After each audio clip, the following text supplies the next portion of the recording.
that, I have to before make an counsel for objection. respondent proceeds, counsel for the prosecutor, let the presiding officer Your Honor. recognize you first. You are so recognized, sir. What is your objection? Thank you so much. Inasmuch as I would like to accommodate the defense that in asking the question that the witness is to be limited to a yes or no question, Your Honor, please.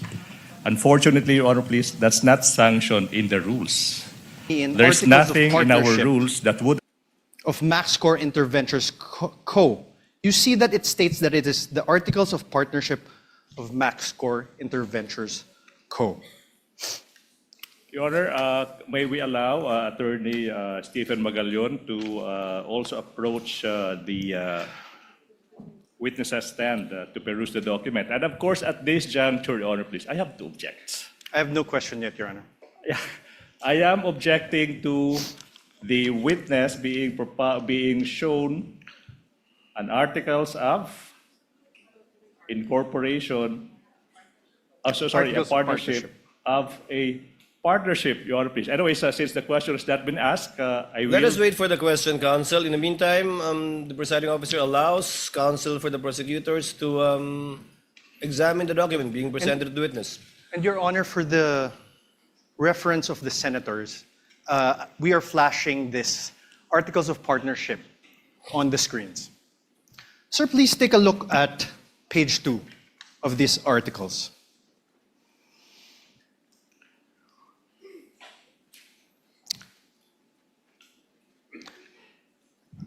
Page 2, sir. That's here. Page 1, page 2. Let's read it together, okay? Primary purpose, to engage in the business of trading both import and export of goods on wholesale, retail basis. Do you see that, sir? Yes, sir. Now on page, the same very same page 2. The secondary purpose. Let's read it together again. Own, use, improve, develop, subdivide, sell, exchange, lease of all kinds, including buildings, houses, apartments, and other structures. Do you see that, sir? Yes, sir. After that, in the same page 2, the secondary purpose is to print, publish, distribute, buy, sell, acquire rights to and generally deal in all kinds of software packages, books, periodicals, newspapers, magazines, journals, and other publications dealing in or having to do with subjects of all kinds, character, and all acts of things as may time to time be deemed needful, necessary, or required. You see that, sir? Yes, sir. Thank you, sir. Now I'm showing you a screenshot of the website of this MaxCore Interventures Co. It states under About Us. I am also flashing this on the screen, Your Honors, for the ease of the senator judges.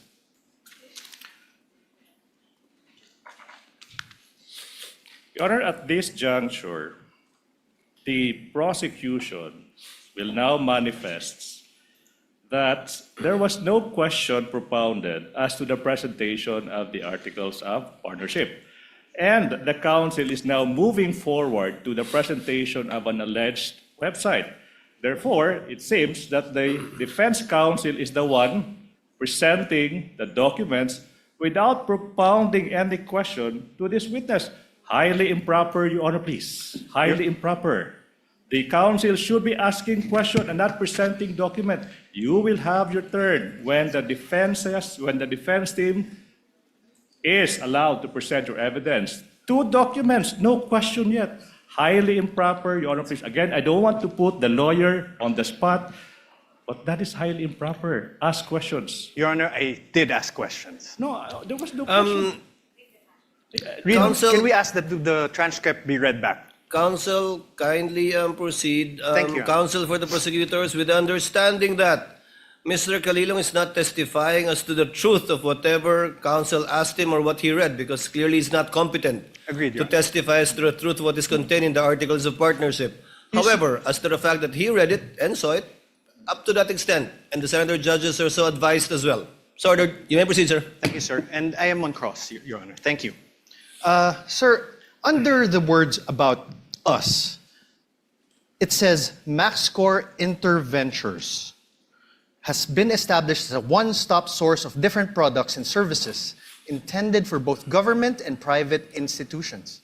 Its company tagline, Innovation Without Boundaries, stands true testament to provide customers with quality merchandise, from the simplest to the most sophisticated ones at very affordable prices. The company places a long-term business relationship through customer satisfaction on top of its priority list, with integrity and honesty as the foundation of the company. It envisions to evolve into excellence amidst the competitive pace of information technology. You see that, sir? Yes, sir. Sir, now I'm showing you another screenshot of the website of this MaxScore Interventures Co. You confirm that I'm also flashing this for the ease of the court.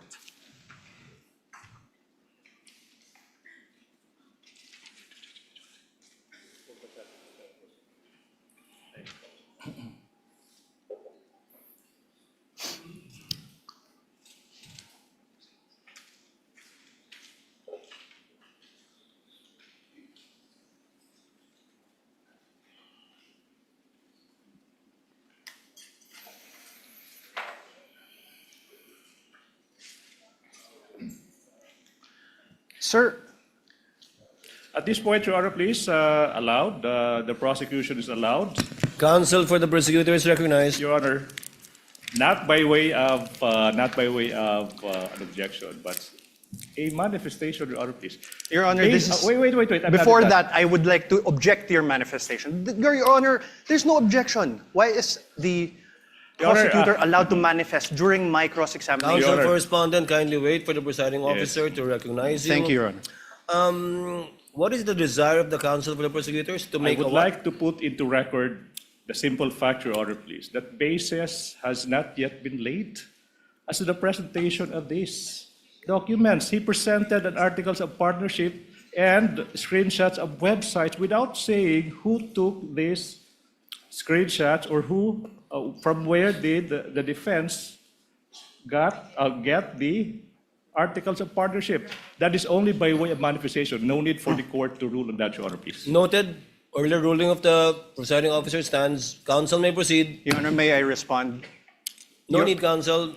It was not an objection. Please proceed with your cross. Thank you, Your Honor. May I also state a manifestation, Your Honor? Your Honor, the basis of the defense was laid. For the record, the chair will allow it just this Thank you. once, please. The basis of the defense was laid when we asked him whether he testified that he got his training as an expert witness from MaxScore Ventures. That's basis, Counsel, Your please proceed. Thank you, Your Honor. Sir, could you take a look at this? Under the words "our products," the products seen there are office supplies and equipment, ICT equipment, software and hardware, investigative equipment, hardware and software, emergency response software, and CCTVs. Do you see that? Yes. Thank you. Mr. Calilong, are you a lawyer? No, sir. Yesterday, you testified that you signed the Affidavit of Investigation dated February 10, 2025. Yes, sir. Your Honor, may I request a copy from the prosecution? I think it is Exhibit P-4-3 in series. P-4- 3 series. Your Honor, please, manifestation. The witness, number one, mentioned the affidavit of investigation, but that the witness did not identify the documents. So for the record, Your Honor, please, that document is not yet presented in courts as a documentary evidence, Your Honor, please. So highly improper for the defense to elicit that document through this witness, precisely because this witness did not yet identify the affidavit of investigation, Your Honor, please. Which exhibit is this? I believe he did, counsel, but which exhibit is this? Exhibit P-4-3 to Exhibit P-4-3BB, Your Honor. Your Honor, please, if I may, it was not yet identified, but it's pre-marked, Your Honor, please, to be presented by our next witness, Attorney Jeremy Lato. So highly improper, in as much as we want to accommodate the defense. So who is the signatory in that document? Is it Your Honor, Mr. Calilong is a signatory to that document. is one of the signatories? Yes. Is one of the signatories. But the counsel for prosecutor is correct. This document has not yet been identified by any of the witness for the counsel for the prosecutors. Yes. You will get your chance, counsel for the respondent, when Attorney Lotok testifies later, which I believe this is the only exhibit that he will be testifying to. All right, Your Honor. Kindly proceed, counsel. You mentioned a affidavit of investigation, correct? Yes, sir. And this affidavit of investigation, you sent a copy to the House of Representatives Committee on Justice. Yes, sir. You identified it during the House Committee hearings on April 29, 2025. Yes, sir. I'm showing you now an affidavit of investigation. This is marked as Exhibit D-4-46 and series, Your Honor. D-4-46 and series. Is there a counterpart marking from the counsel for prosecutors? Yes, Your Honor. This is P-4-3 to P-4-3BB. Thank you. For the record. This annex of this affidavit of investigation has appendages, correct? Annexes. Yes, sir. And it forms a whole, correct? Yes, sir. Okay. Sir, do you confirm that you signed this? I'm one of the signatories, sir. Do you want me to have him identify signature? Okay.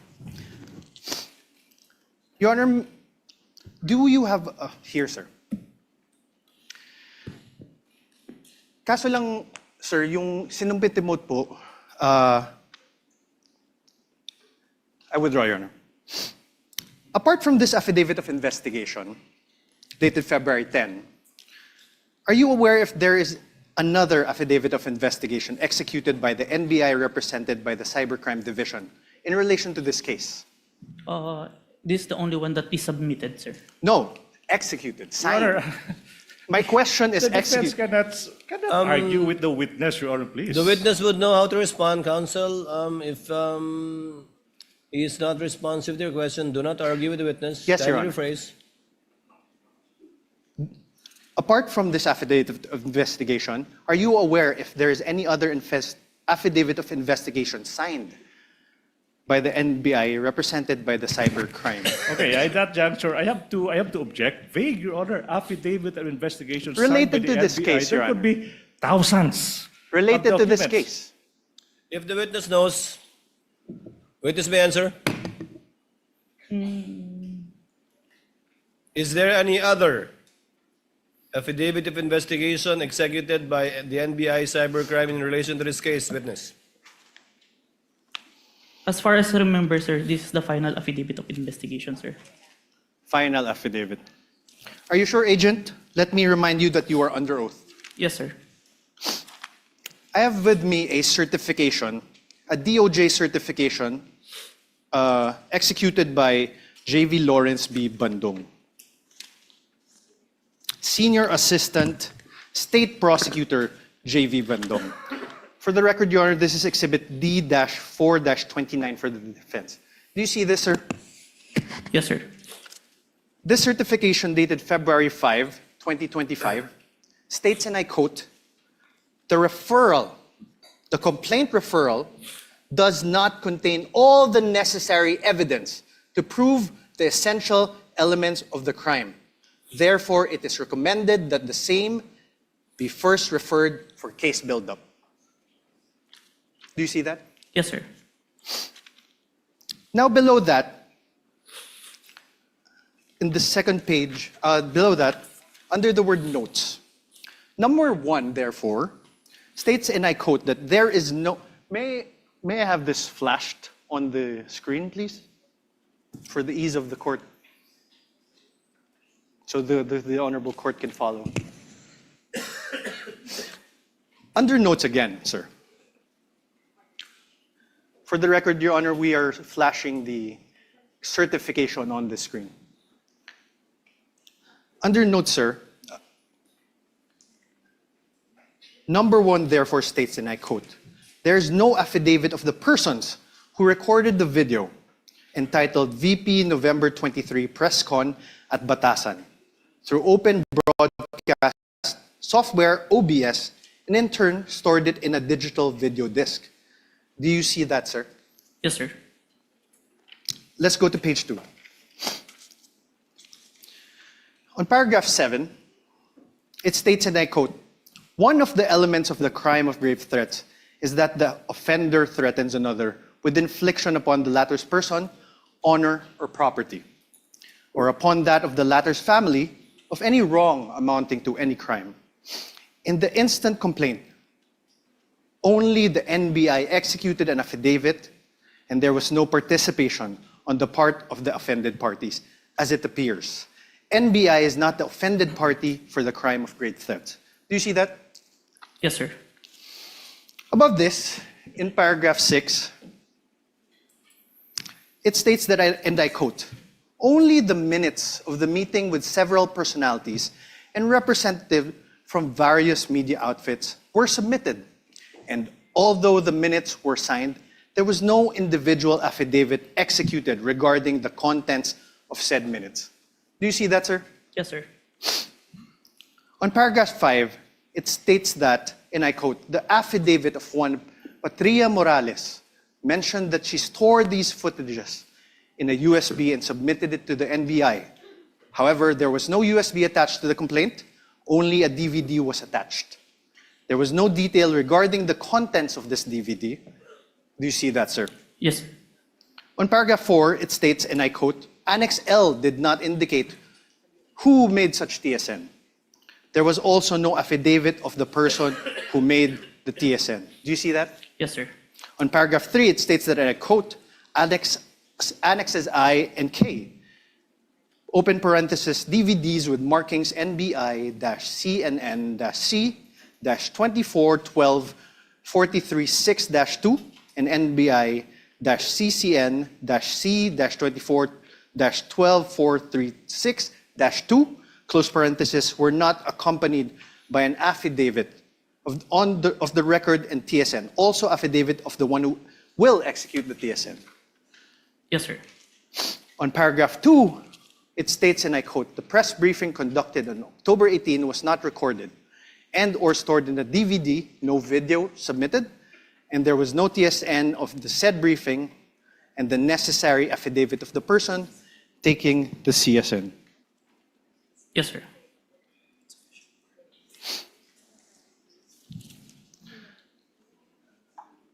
Now you are aware, sir, so now is your memory refresher? Did the DOJ send back the original affidavit of investigation to the NBI? Yes, sir. As far as Thank you. Now you are aware that on February 11, 2025, the NBI, through its then director, retired Judge Jaime B. Santiago, wrote to the Office of the Prosecutor General, submitting a revised affidavit of investigation. Yes, sir. This is your affidavit of investigation dated February 10, right? February 10, 2025. Correct. So, wait. So, objection, Your Honor. The defense said that this is your affidavit dated February 10 without showing any document to I'm the asking, witness. sir, How could the witness answer to a question that is not accompanied with a document? That should be the basis for the question and the and answer, this Your is Honors. your affidavit. I will reform, Your Honor. Kindly reform, counsel. Thank you, Your Honor. This is your affidavit dated February 10, 2024, correct? Please check.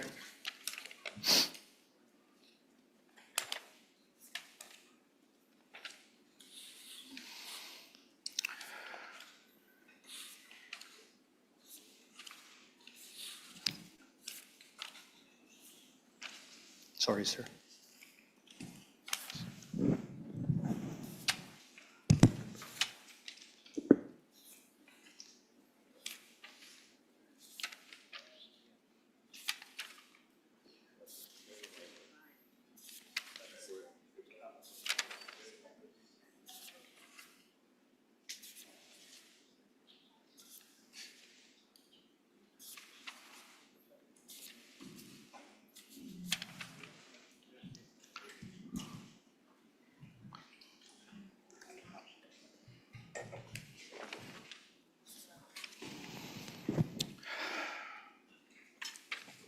Dapat magsinga muna ng sipon, Your ano? Honor, can I make a manifestation, Your Honor, please? Your I'm Honor, can we observing- object again to this manifestation?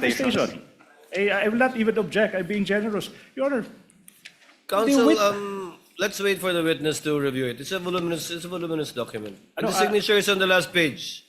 You can make the corresponding objection to your signature the is- style, manner, or cross-examination of the counsel for responding at the proper time.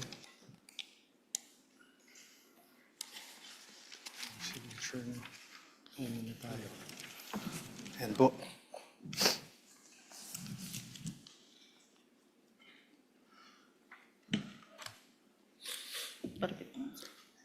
Is this the amended affidavit of investigation? This is a photocopy of the Yes, sir. affidavit, sir. This is the amended one. Yes, yes, sir. The photocopy, sir. Thank you. With the permission of counsel, Mr. Calilong, what was the date of the first affidavit you submitted that was returned by the DOJ to the NBI? As far as I remember, January 30, and was when the certification was issued, we complied with the requirements and submitted it on February 10. That's Have you why there's a revision. identified that affidavit of investigation dated January 30 in yesterday's proceedings? No. Yes or no? Sir? Have you identified the January 30? The one that I identified, Your Honor, is the authentication, Your Honor. Not the affidavit of investigation. So you have not done so. Yes, sir. This one, you have not done so too. Yes, Your Honor. For the record, counsel, you may proceed.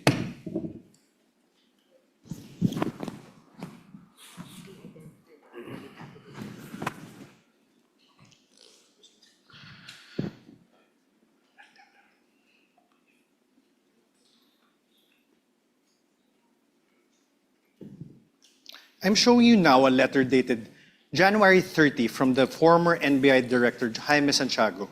now I have to object, Your Honor, please. You know, the defense has been confronting this witness with documents, even without marking and identifying the source of these documents. Your It's Honor, like that's- plucking out of thin air a document, presenting them the document to the witness, and withdrawing the document Your Honor, that's up without to the... even introducing this piece of evidence, this piece of exhibits into evidence. So my question is, through the presiding officer, is the defense not entering these documents into evidence, Your Honor, please? They can do so at the proper time, counsel, but insofar as the witness is concerned, I think the basis was laid when he said that he executed only one affidavit of investigation in connection with this case. Now it seems that there are two affidavits, I would like to make both of which have not yet been presented. One will be presented, I think, by Attorney Lotok. Your Honor, for But the first record- one, we're not aware of it. Is that correct, counsel, for the respondent? Your Honor, he just identified a copy of the affidavit of investigation. dated January 30? April 10, 2025. April, February February 10, 10. sorry, Your Honor. February 10. February 10, Your Honor, please. What about the first affidavit? The witness said he had the first affidavit. Yes, Your Honor. Not yet. Not yet. Yes. You only cited a January 30 letter of Yes, the Your Honor. former NBI I cited, Your Honor, a Director. certification by the DOJ returning an affidavit. And that is now the problem, Your Honor. In fact, even I am confused because the documents are not introduced into evidence by the defense. Counsel, As please proceed and kindly help the court to be clarified you. regarding this matter. You mentioned that you mentioned that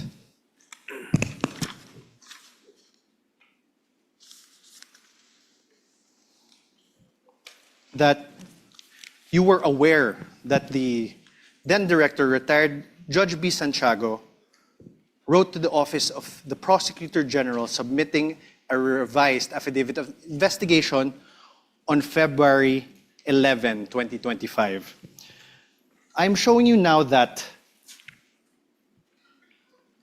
letter. This is Exhibit D-4-43 for the defense. Up for the defense, you mean pre-marked, I Pre-marked. suppose. Because when you say marked as evidence for the Pre-marked. defense, it's not yet. Your turn has, you have yet to present your exhibit, so it should be pre-marked, Your Honor, please. No, it's pre-marked, and I believe both the defense and the respondent and the prosecution also have common pieces of evidence which you decided during pre-trial. This is not one of them, which you decided during pre-trial to be marked It's separately. not one of those few common pieces of evidence. Yes, there are a few. Sir, Please proceed, counsel, for the respondent. Witness may answer. there is a signature above the name Judge Jaime B. Santiago. Whose signature is that? Your Honor, now I would like to object to the relevance. A letter is being, the witness is being confronted with a letter coming from the former NBI director, Judge Jaime B. Santiago, and this witness is now being asked to identify whose signature is that. That's obvious. I'll allow it conditionally if you can show the relevance Your insofar Honor- as your ability to test the credibility and the accuracy of the witness is concerned. In the meantime, I'll allow it. Kindly show the connection, counsel. Thank you. Sir, whose signature is this?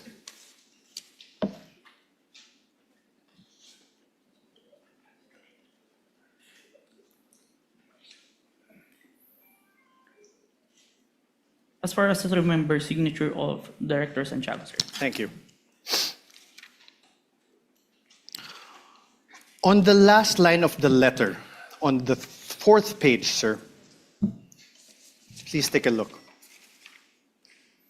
Last line. It says, and I quote, "To support our recommendations attached herein is the revised affidavit of investigation, including its attachments." Did you see that, Agent? Yes, sir. Thank you. And you confirm that the former NBI Director, Jaime Santiago, wrote to the Prosecutor General, Richard Anthony D. Fadolion, a letter dated January 30, 2025. This is one of the documents that you submitted to the Committee on Justice, correct? Where's Okay, I will show you now. May I have this flashed on the screen?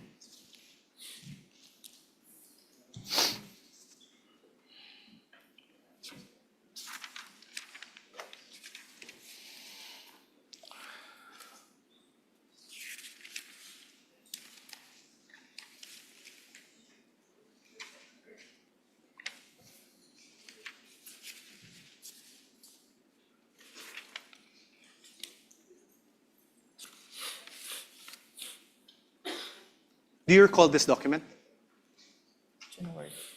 Yes, sir. Yes.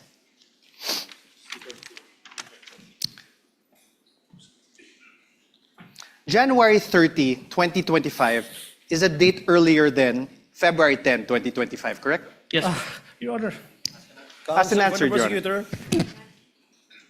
Your Honor, the witness being asked which Your Honor, date, asked and came answered. first. I mean, relevance, Your Honor. Relevance. Counsel, if the witness knows and the counsel for respondent will be given the latitude to test the credibility, accuracy, and completeness of the testimony of the witness. But we note your continuing objection because you already sound frustrated, counsel, in regard to this line of questioning by the I'm very counsel for the patient, Your Honor, respondent. please. I'm very patient. The counsel for respondent may proceed. Witness Thank may you. answer. He already answered, Your Honor. Thank you. You earlier confirmed that there was actually a certification dated February 5, 2025. You like Objection, misleading. I don't remember I have no question, this Your Honor. witness Let stating the that there counsel was- finish with this question, counsel. He even read it, Your Honor. You likewise confirmed that in that said certification, dated February 5, 2025, the earlier affidavit of investigation were subject to 7 recommendations. And you confirmed that you read that. Objection. Ground for the Misleading, Your Honor, objection? please. Now the counsel mentioned 7 grounds. 7 grounds. And I don't remember this witness uttering the term 7 grounds. What I do remember, Your Honor, please, is that this witness was confronted with a certification, a letter, whatever, but now the counsel is now asking this witness to confirm the contents of those certifications or letters. Misleading. No, That's Your- not allowed during cross. The counsel is now assuming facts that have yet to be established. Can I repeat that? This witness was only confronted with certifications, letters, dated this, dated that. And now, the counsel now asking, Your do you Honor, please, confirm? he's Do you now confirm, testifying. right? Don't- Wait, let me finish. Now he is asking this witness to confirm that in that letter there are 7 grounds, as if this witness uttered those words. The ground is misleading, definition. This counsel is assuming facts that have yet to be established through this witness, Your Honor, please. Counsel, again, the witness is not a newbie. I think he can handle himself and would know how to answer if indeed he is familiar or not with what is being presented to him. And thus far, he has responded based on his knowledge of these documents. Chair will allow it. Witness you, may answer. Sir, Can you repeat the question, counsel? you confirmed that there was a certification dated February 5, 2025. You likewise confirmed that in said certification, Your Honor, compound question. there's no question. Wait. Kindly wait for the presiding officer to recognize you before answering. Yes, Your Honor. Yes. Much Please, obliged, Your Honor, counsel please. for the prosecutors, please finish with your objection. Thank you so much. Can I? Yes, Your please Honor, proceed, counsel. Compound questions. The witness is now being confronted with 2 successive questions without allowing this witness to answer the first question. What makes a compound question? No need to lecture, counsel. Counsel for respondent, please reform. Your Honor, I had no question. I had no question yet. Kindly proceed with your question. Thank you, Your Honor.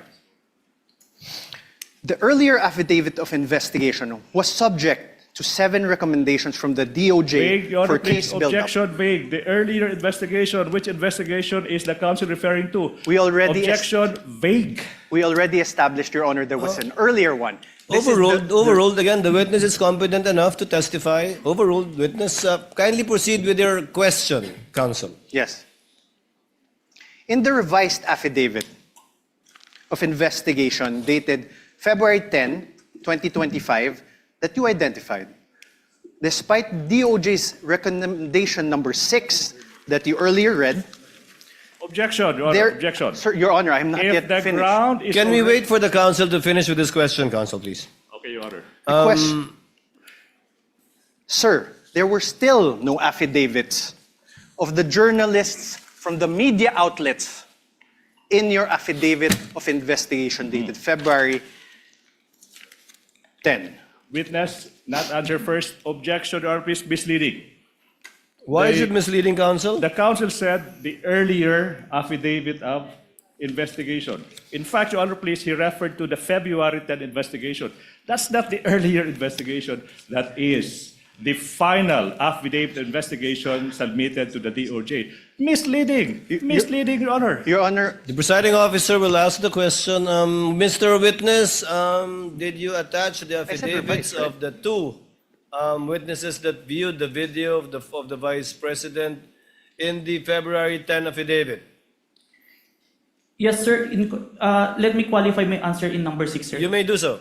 In number 6, sir, the DOJ requested an affidavit to be executed regarding the contents of the minutes. I executed an affidavit attesting to those minutes, sir, which I'm part of the interview, sir. But was it attached to the February 10 affidavit? Yes, sir.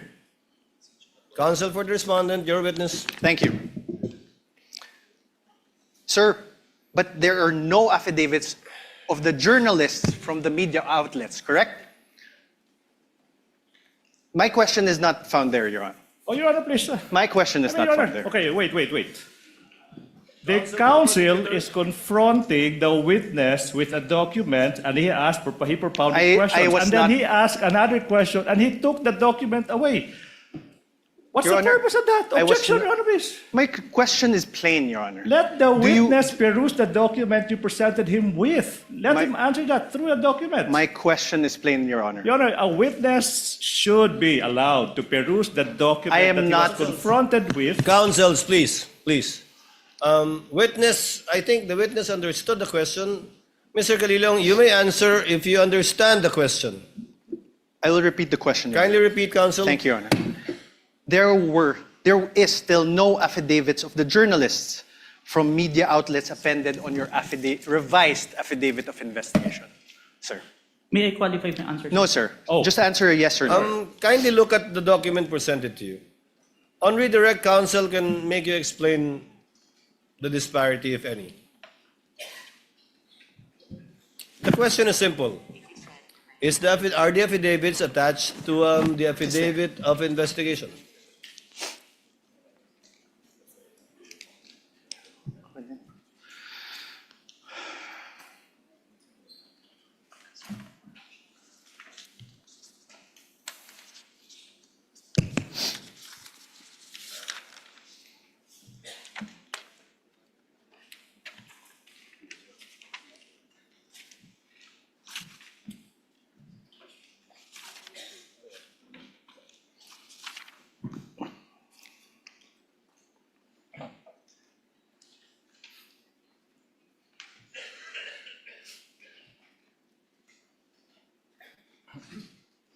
May I see the question number 6?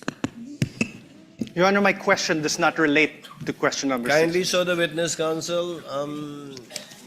I If it will. will enable him to give an intelligent answer Can we to your please question. flash certification and put it to paragraph number 6? The paragraph number 6 states that only the minutes of meeting with several personalities and representatives from various media outfits were submitted. Although the minutes were signed, there were no individual affidavit executed regarding to the content of the minutes. On this, Okay, sir. I have no So the question. answer is the affidavits are not attached. I have executed an affidavit, sir. No, the Sir- affidavits of the two journalists are not attached. I think that's the only question of Yes, sir. counsel for the respondent. Thank you, Your Honor.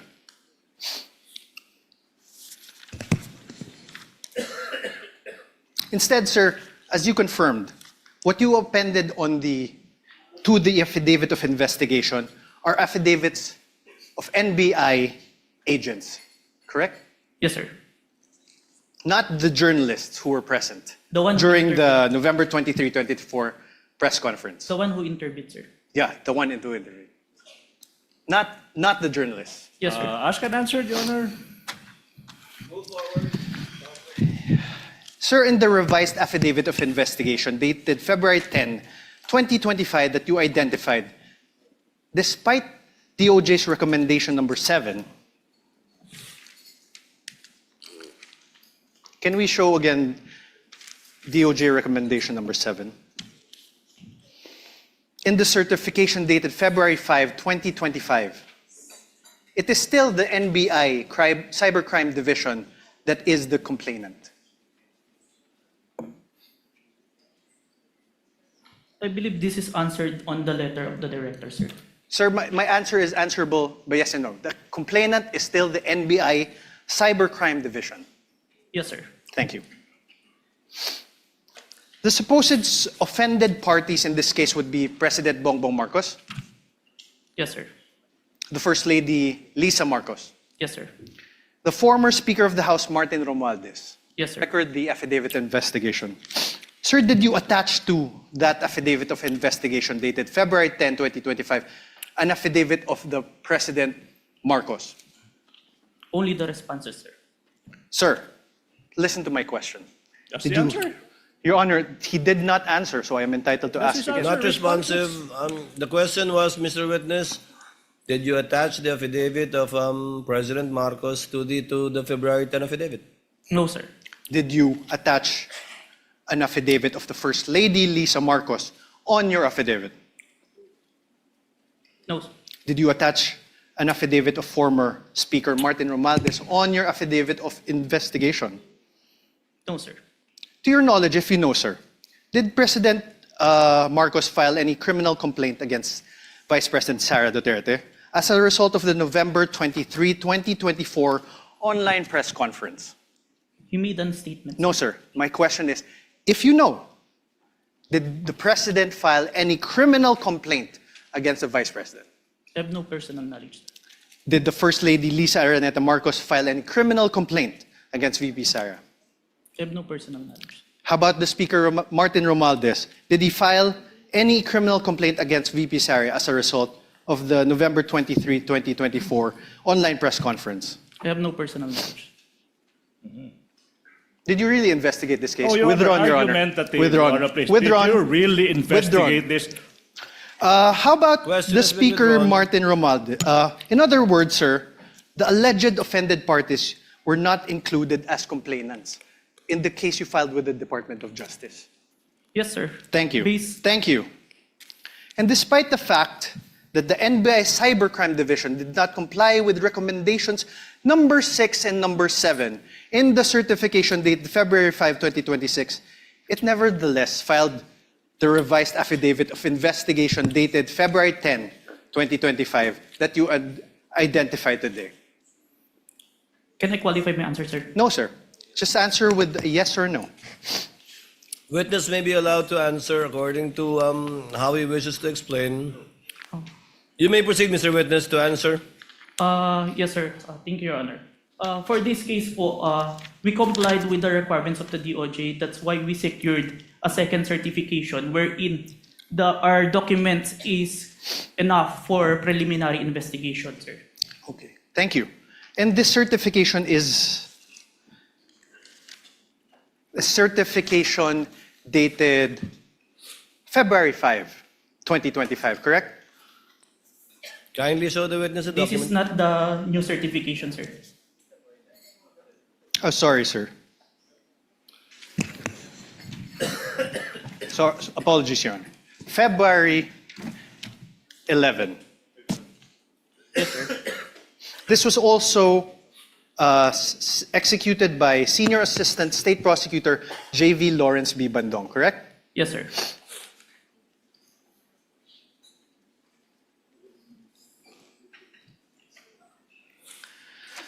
Now let's discuss the nature of the investigation you conducted. You claimed in your affidavit, sir,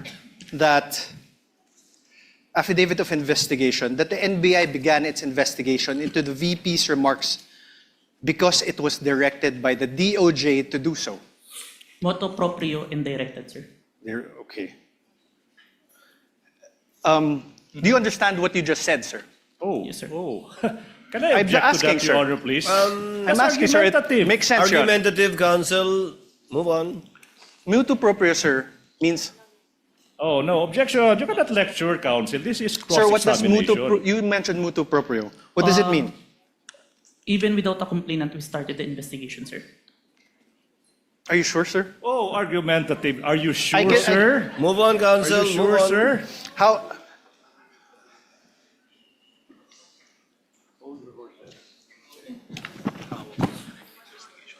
How about direct investigation? What does that mean? Your Honor, Okay, never mind. Directed investigation. What does that mean? There is instruction from above, sir. From? Above. From Above. upper. What does above mean? It may be the DOJ or the higher. Higher. What's higher than the DOJ? Based on that, it's only the DOJ, sir. Based on... You said above the DOJ, sir. No, sir. Above the Sir, NBI, you said above... May I ask for a... Argumentative, Your Honor, Counsel, argumentative. counsel, again, I would have to sustain the objection. It is argumentative. I heard All the right, Your answer, and he meant as a general term above, but referring apparently to only the DOJ in this particular instance. We submit, Your Honor.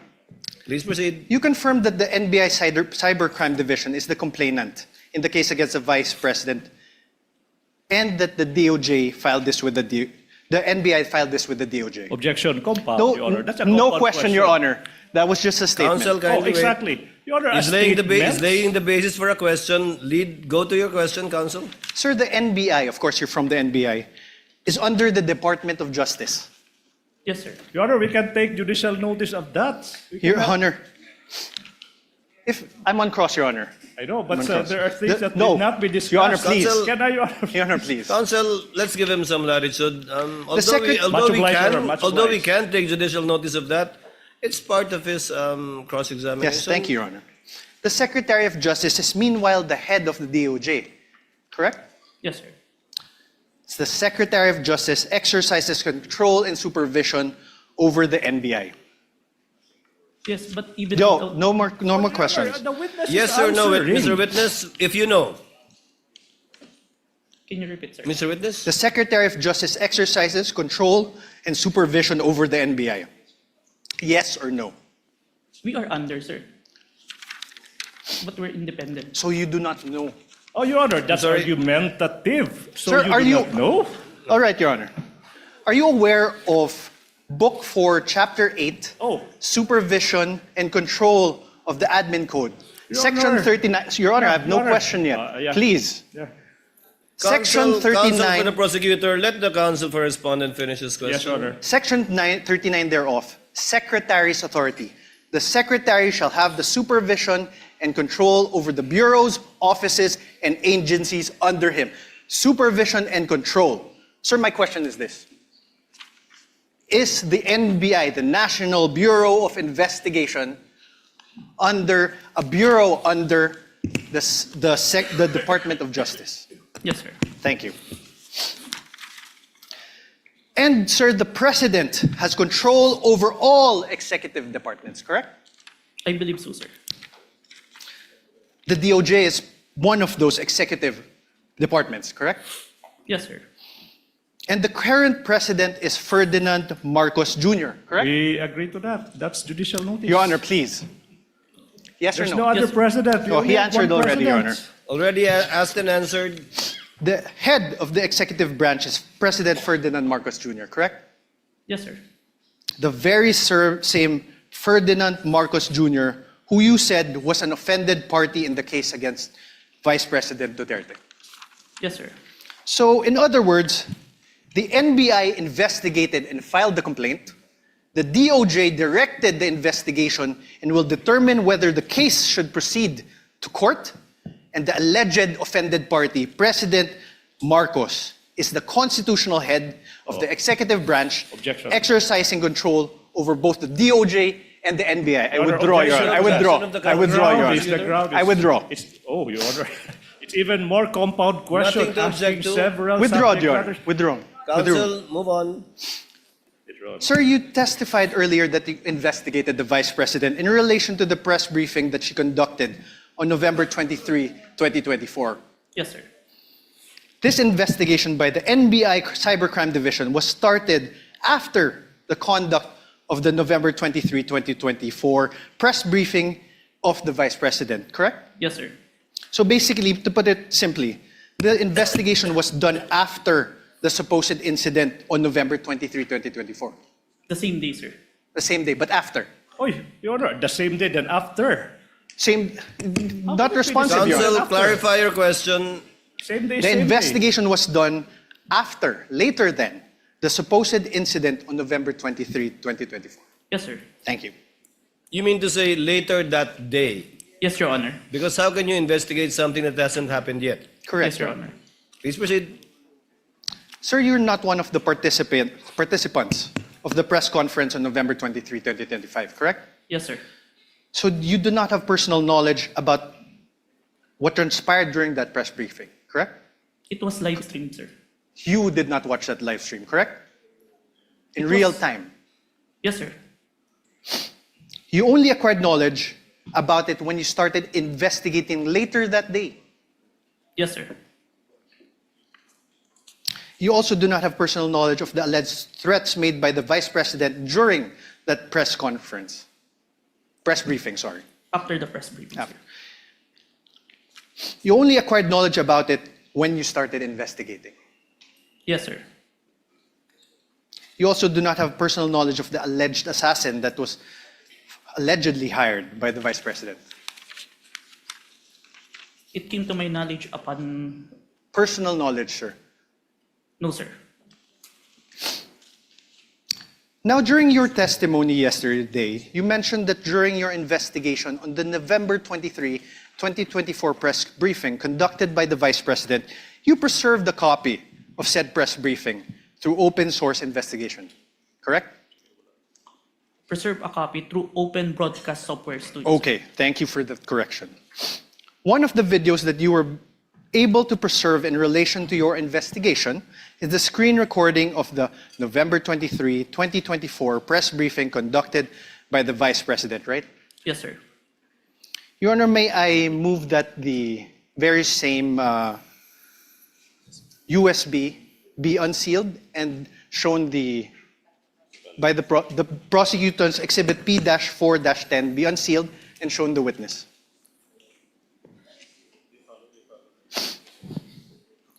Counsel for the prosecutor so instructed.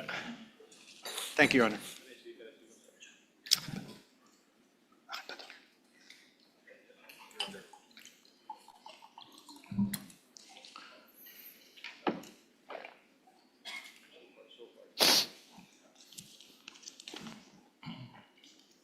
Okay ka lang po.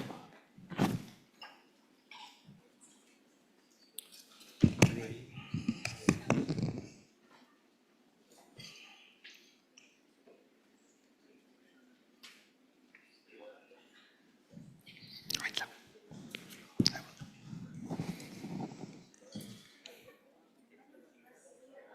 November 20.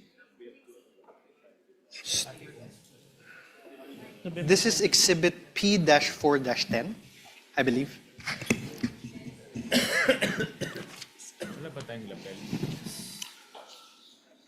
Your Honor, may I request that he unseal the USB and that it be allowed to be played? Which part, counsel? Your Honor, we will play various parts of the, not the whole, for the, as the... That's what I was worried about. Yes, Your Honor. We understood by the faces of the honorable members of the court.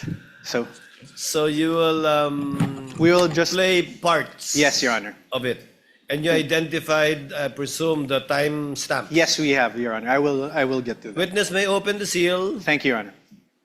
and counsel for the prosecutors is instructed to accompany counsel, one of the counsels for the respondent, in the tech booth to make sure that it's the same USB being presented. For the record, Your Honor, the witness is opening the prosecution's Exhibit P-4-10, Your Honor. This is the video dated November 23, 2024.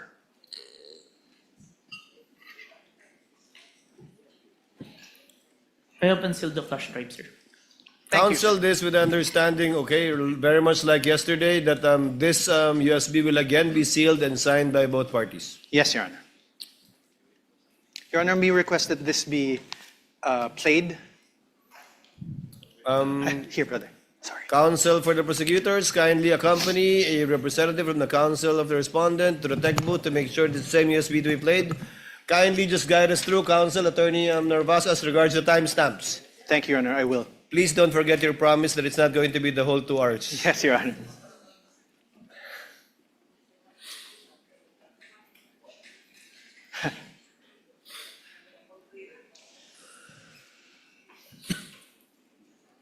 Waiting. Senator Judge Pia Cayetano, what is your pleasure, ma'am? Yes.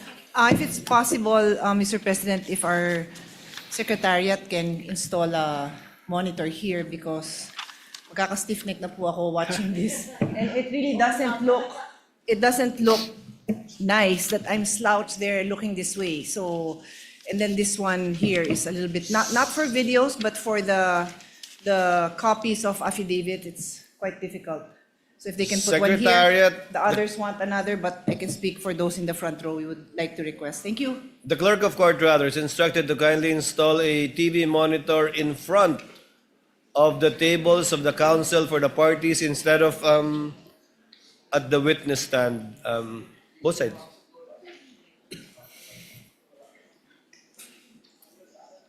Underneath the table of the counsel for the parties, Senator Judge Pia.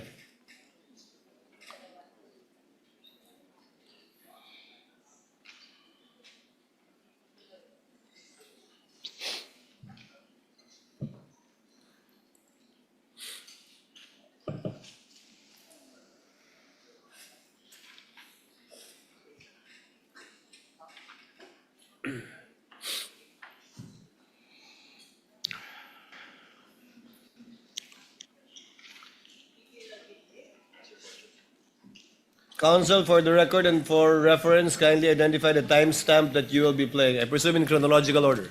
Your Honor, for the record, we are showing the witness a part of the video marked as the prosecution's Exhibit P-4-10. First video, the timestamp around 0001:27 to 0002:20 of the November 23, 2023 press briefing as contained in the video that you identified yesterday, sir. Your Honor, may we ask that the video be played at those specific timestamps? I did an apology. And then, ang sabi po nila, I just have to do an MR. And I did an MR, but they did not rule on it. And then suddenly they have an order transferring me. When ang nauna naman na order ng final ng lawyers namin was an MR to lift that order of contempt. Because they said that was the procedure. If they were not able to rule on that, Your Honor, may I ask that the video be stopped? Sir, do you know who that is in the screen in the video that you identified? Attorney Zulaika, as far as I remember, sir. And Attorney Zulaika, as far as you remember, Attorney Zulaika is who in relation to the Vice President? You may answer not a yes or no question. As far as I remember, she is the COS. COS meaning Chief of Staff, Chief of right? Staff. And she is there in that video because she was cited in contempt by the House of Representatives, correct? If you are aware, you're the investigator. Prior to the... Sir, my question again. The witness Let is the about to witness answer. answer. Witness was in the process of answering. Prior to the scene, I have no personal knowledge, but based on her statement during the video, I think it was mentioned. So you didn't investigate the things that happened prior to the scene, correct? Sir, yes or no? We have investigated, sir. You didn't investigate. Oh, I did, sir. argumentative. That's why there's an October 18, sir. So what happened before that? If you investigated, what I happened? would say I don't have personal knowledge, sir. Sir. Because I'm not present during that time, sir. Witness is not responsive. The question was, what happened prior to this video, this particular clip of the video, if you know, given that you investigated the incident, as you said? As far as I remember, there is a hearing in the House of Representatives. What committee, sir? I can't remember the committee, sir. What happened, sir?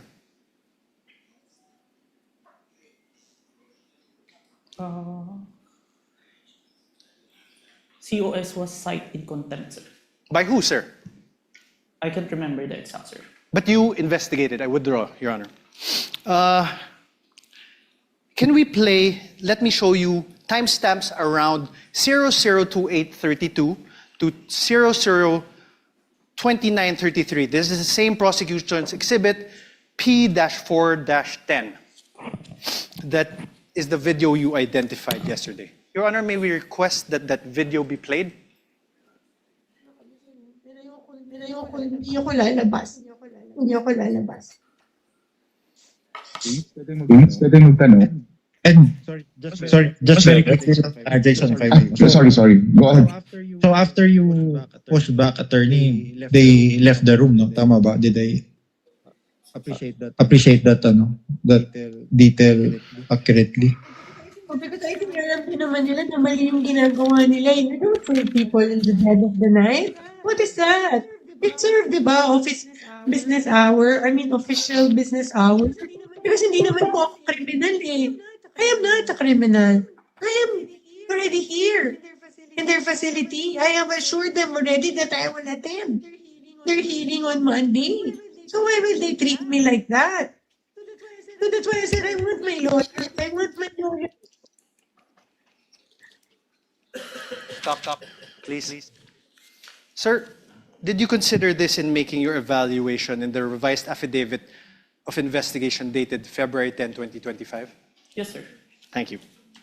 Now let me show you timestamps around 003305 to 003432 of the November 23, 2023 press briefing as contained in the video that you identified yesterday, the prosecution's exhibit P-4-10.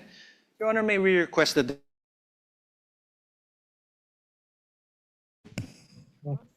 You're online, ma'am. Go ahead, ma'am. Go ahead.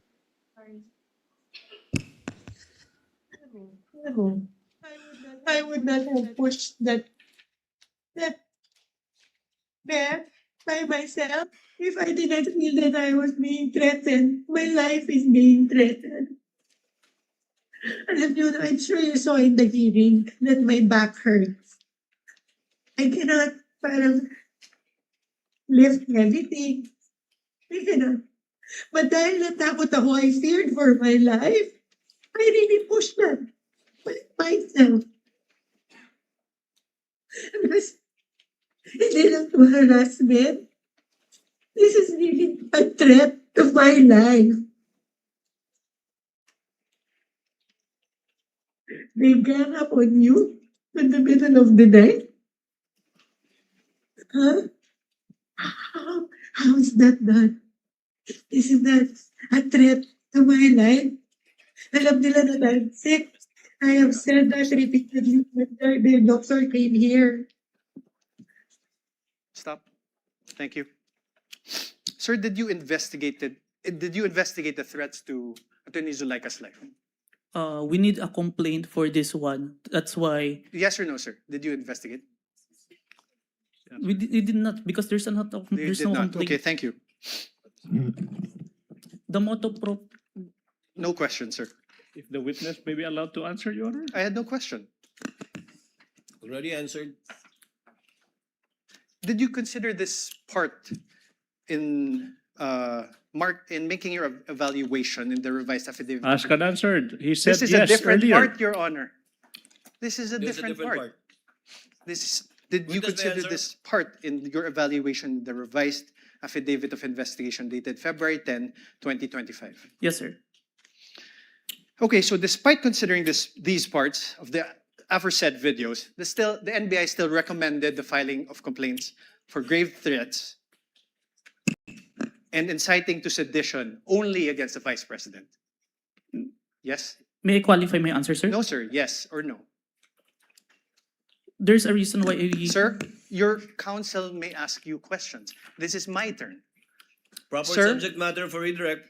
So, despite Counsel, considering these parts of the videos shown to you, the NBI still recommended the filing of complaints for grave threats and inciting to sedition against only the Vice President. Yes, sir. Now, in the revised affidavit of investigation dated February 10, 2025, in page 15, paragraph 40 thereof, it is stated there, and I quote, "We unanimously believe that Vice President Duterte may be held liable for grave threats defined and penalized under Article 282 of the Revised Penal Code and inciting to sedition defined and penalized under Article 142 of the Revised Penal Code in relation to RA 10175, or the Cybercrime Prevention Act of 2012. You see that, sir, right? Yes, sir. This conclusion was reached by you together with other affiants of the revised affidavit of investigation dated February 10, 2025, correct? Yes, sir. Now, sir, you mentioned that you're not a lawyer, right? Asked and answered. Asked and answered. To date, Move on, we are counsel. aware, are you aware if any court has convicted the Vice President for grave threats over what transpired on November 23, 2024? As far as I know, not yet, sir. Not yet. As far as you know. Mr. Witness, as far as you know, no. No, sir. Proceed, counsel. To date, thank you, Your Honor. To date, are you aware if any court has convicted the Vice President for inciting to sedition over what transpired on November 23, 2024? No, on my personal knowledge, sir. Thank you. But you're the complainant, right? Argumentative, Your Honor. I was just Sustained. asking. Sustained. Move Asked on, and counsel. answered. Argumentative. Then you withdraw your question. Improper. Attached to the revised affidavit of investigation, which you identified and submitted to the DOJ and the Committee on Justice, is your affidavit of transcription of the press conference on November 23, 2024. I am showing you this now. For the record, sir, Your Honor, I will show the... Can you check?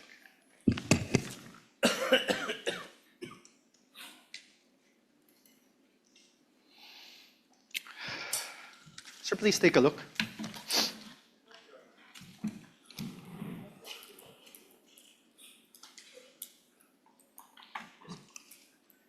Can you please state in for the record? This is your affidavit of transcription.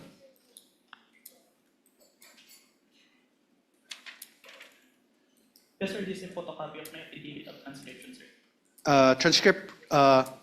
This refers to the press conference on November 23, 2024.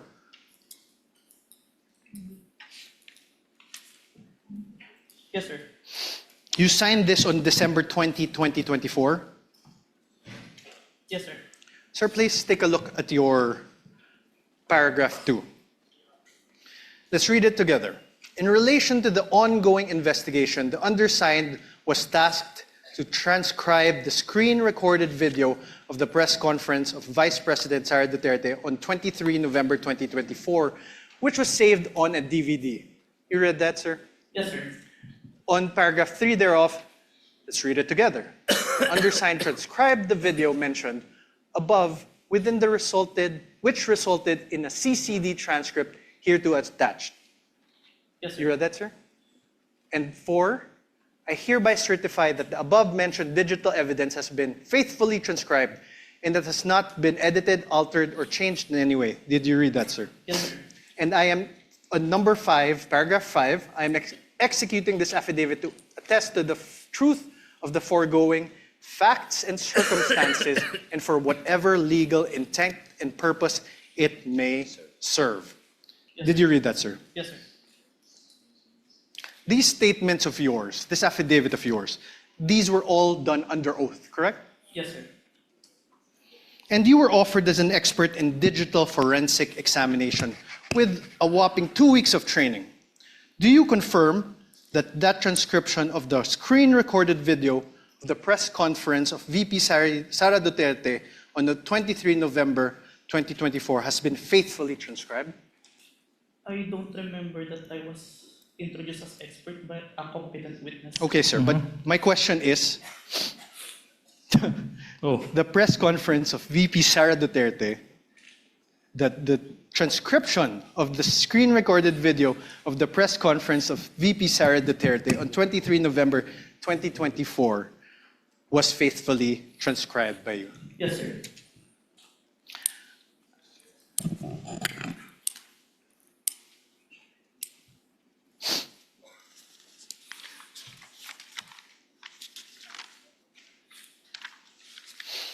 Sir, attached to this affidavit is the transcript, correct? Can you please take a look? Yes, sir. And Your Honor, may I ask again that the video, parts of the video be played of the press conference on November 23, 2024. Let's go through it together, sir. Where's the timestamps?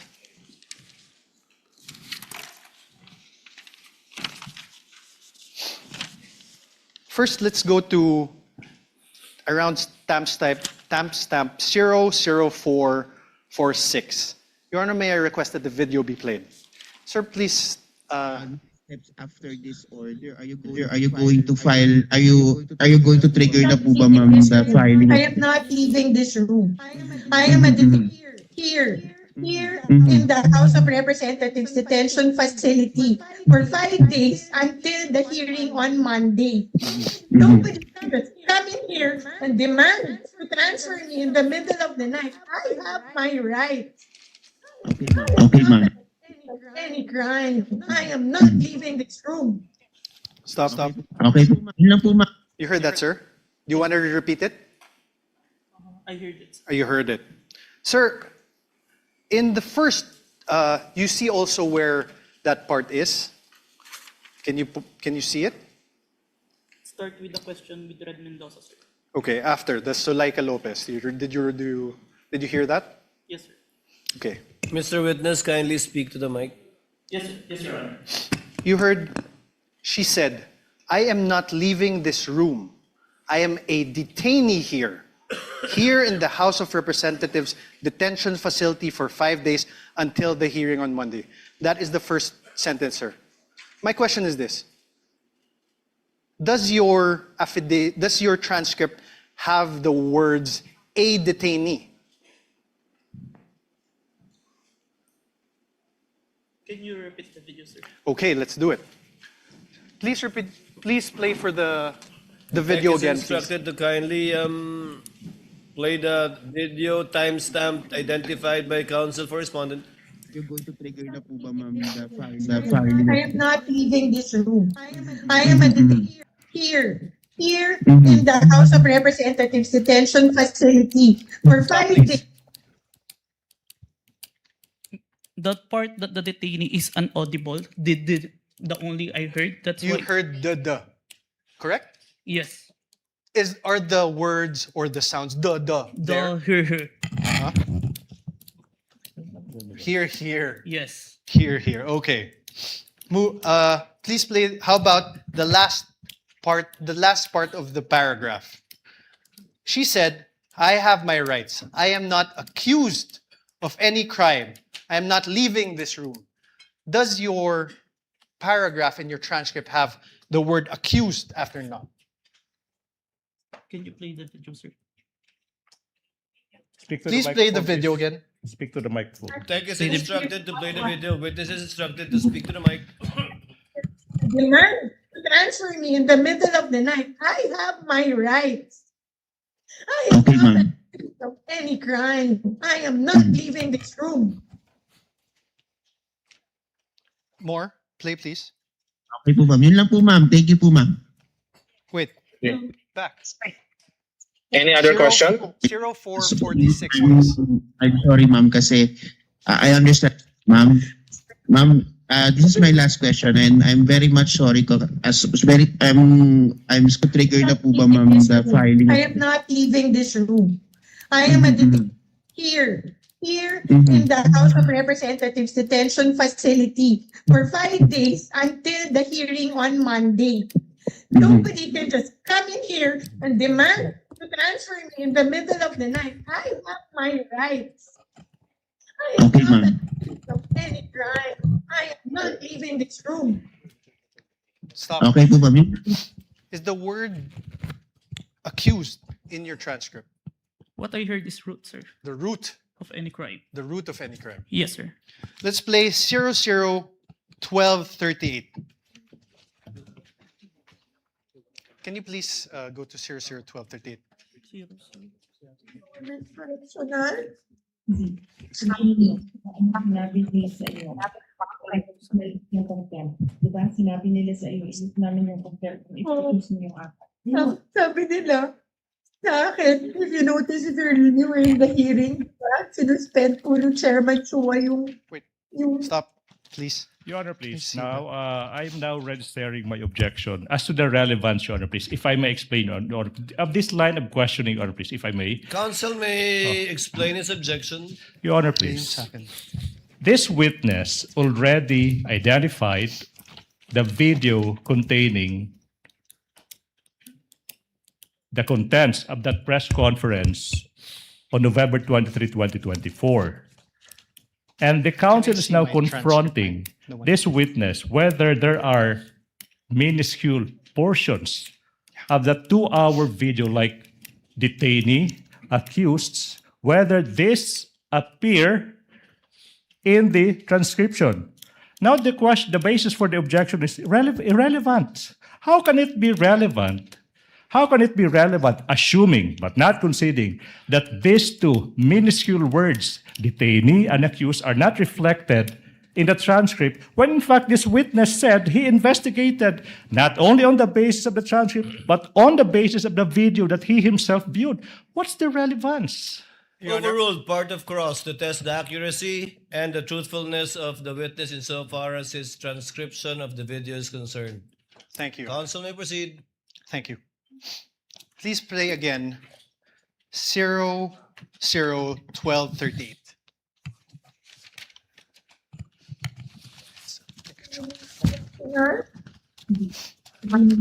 Sinabi nila sa iyo.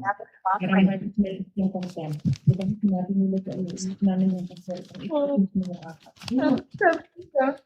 Sa akin, if you notice, if you were in the hearing, di ba? Sinuspend po ng Chairman Chua yung session. Tapos, nung sinayin po ako ni Congressman Castro in contempt, then after that, nag-rule sila. Tapos, then sinuspend niya. Tapos, lumapit po sila. Nag-huddle sila. And then, they called my lawyer. And then, told him na kausapin ko. So, lumapit ako. And I really apologize. I said, you know, that letter to the Commission on Audit was really a position of the agency. It is our stand. Like all, di ba? Like, meron kang points na gusto mo i-raise. We respectfully parang raised our points to the Commission on Audit. Alam ko, hindi naman po yung mali kasi that was our right as an agency. Because there was an ongoing audit investigation. Pero hindi naman namin kinukuha.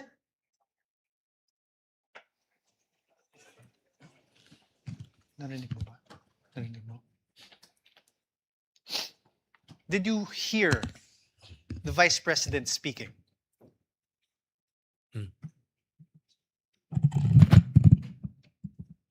I don't hear. Can you please play again?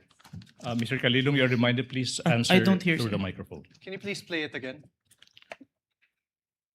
MR ka, when we let you go. So we filed our MR, they did not rule on it, but suddenly they were able to come out with an order ruling to transfer me to the Women's Correctional.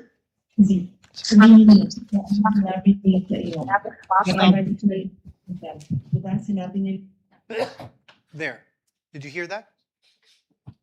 There are sounds, but I can't distinguish the words. Can you play it again? Your Honor, asked and answered. What's the point? Okay, withdrawn, Your Honor. No further questions. No further question are for we this done? witness. On cross, counsel, do you have redirect? Of course, Your Honor, please, for the utter failure I of was, the I was hoping you won't, but yes. for the please utter continue. failure of the respondent to Counsel, debunk. before I recognize counsel for the prosecutor, Your Honor, we Senator need Judge to strike- Tulfo Rafi is recognized. Your Honor, sorry, may I move to strike that statement of the Oh, prosecutor? how can it be, Your Honor? That's my manifestation. I'm about to answer the question of the presiding officer. We will review the journal tomorrow. I did not even hear anything Yes. that is strikeable, counsel, but we will review the journal tomorrow. Your Honor, he said for the utter failure of the respondent. Yes, Your Honor, We take I said exception for to the that. utter failure of the respondent to debunk the material points testified to by the witness yesterday. Your Honor, I'm he not is yet done. testifying. I'm yet not done either. He is I'm about still to answer the testifying. question. I'm not yet done with the answer. Counsels, please. The presiding officer is not recognized either of you. Thank you. Thank you. Kindly settle down. Senator Judge Rafi Tulfo is recognized. Thank you, Mr. Sir, you Presiding may Officer. proceed. Clarification naman po ito, Mr. Presiding Officer. Mr. Witness, what is your experience with regards to social media analytics? I have training, sir. What kind of training? I have cybercrime investigation training, sir. Okay. Are you familiar with Facebook, or do you have SOCMED accounts that would make you a little bit knowledgeable when it comes to SOCMED? Yes, sir. What is your account? What is your social media account? If I have any? an account in Facebook, Facebook. in Instagram, Okay. in X. X. So that means pretty much you're a little bit familiar with Facebook, right? Yes, Your Honor. Okay. There were concerns, Mr. Witness, whether the videos presented yesterday are AI generated or authentic. So are you experienced enough analyzing whether a video is AI generated or authentic? Yes, Your Honor. What makes you say that? Based on my experience, Your Honor, and the video itself, it's a 2 hours long. Normally, an AI-generated video will only last a short second, sir. So the video that was presented yesterday, where we saw the VP was saying something or talking to that effect. Did you do something, or what kind of system did you observe or follow to ensure whether that video was AI generated or authentic? Based on personal observation, sir. Personal observation. Yes, Your Honor. Okay, a few more questions. Therefore, will you be able to say that the video presented yesterday were AI generated or authentic? The video presented today is what it is being seen on the Facebook, sir. Okay.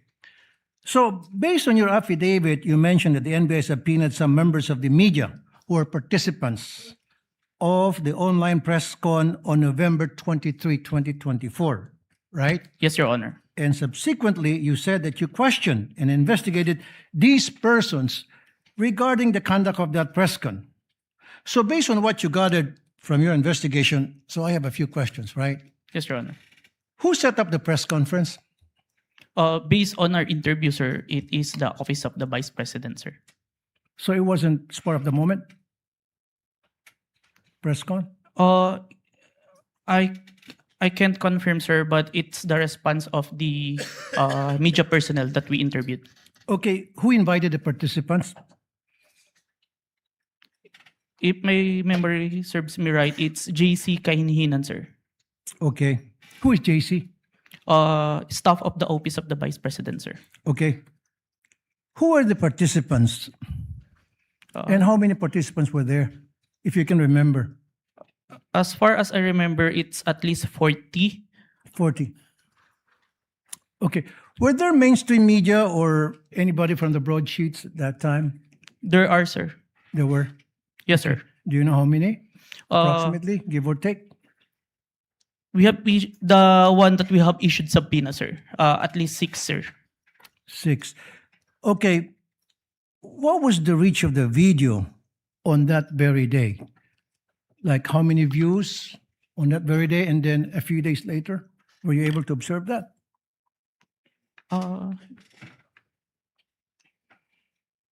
I can't remember, sir. You can't remember. Okay. How did it spread? O paano kumalat sa SOCMED yung videos that was presented yesterday, as far as you know, when you did an investigation? It became trending, sir. It became trending. And my last question is, kasi in-establish dito is inciting to sedition on top of yung sa sinasabing grave threat. Ano yung mga comments na napansin mo doon sa video? Can you give us an example? One of the comments, because on the video November 23, there were mentioned about people power when asked a question by Princess Maui. And the Vice President agreed, and ang laban ay wala sa EDSA, nasa Malacanang, and there are responses from the comments, but it's not documented. That is agreeing, sir. No further question, Mr. Presiding Officer. Thank you, Senator Judge Tulfo. Senator Judge Aquino, thereafter Senator Judge Pangilinan. Senator Judge Aquino has 2 minutes. You may proceed, sir. Maraming salamat, Mr. Presiding Officer. Mr. Kalilong, kanina may nabanggit na dalawang affidavit, isang January at isang February. Yung January ay binalik sa inyo, tama po ba? Yes, Your Honor. And there were 7 grounds why it was returned to you, is that correct? 7 points. Can you narrate what are the 7 points that you addressed? Is that the correct term that you addressed in the second affidavit? Yes, Your Honor. Can you name them, please? May I have the certificate, sir? The certification, was it counsel for the respondent? Your Honor, may I approach? Yes, you may approach and show him the document being alluded to by Senator Judge Aquino.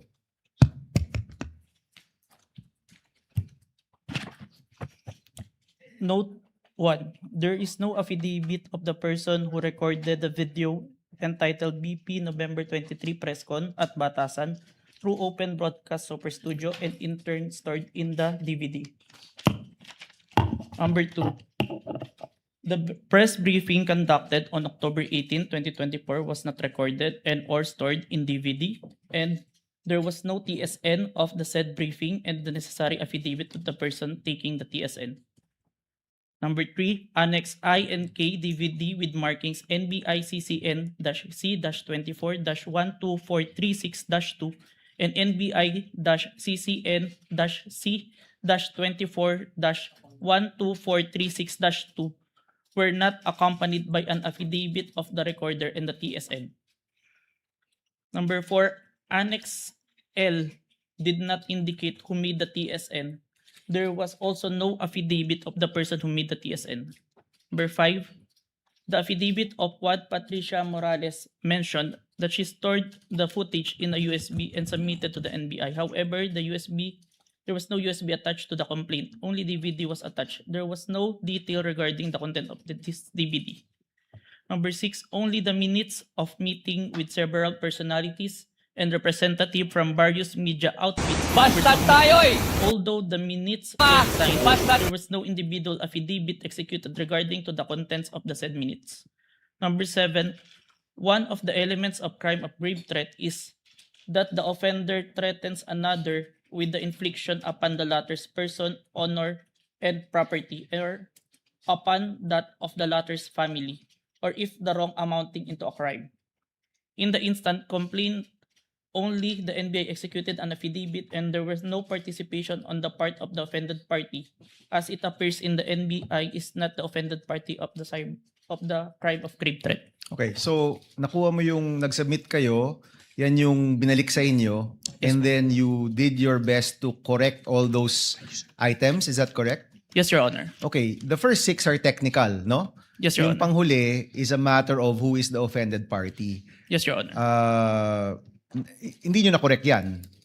Or nung binalik ninyo, it was accepted already by the DOJ? Is that correct? There is an explanation, Your Honor, that was included in the letter of the former director, Judge Jaime Santiago, sir. Okay. Wherein go ahead.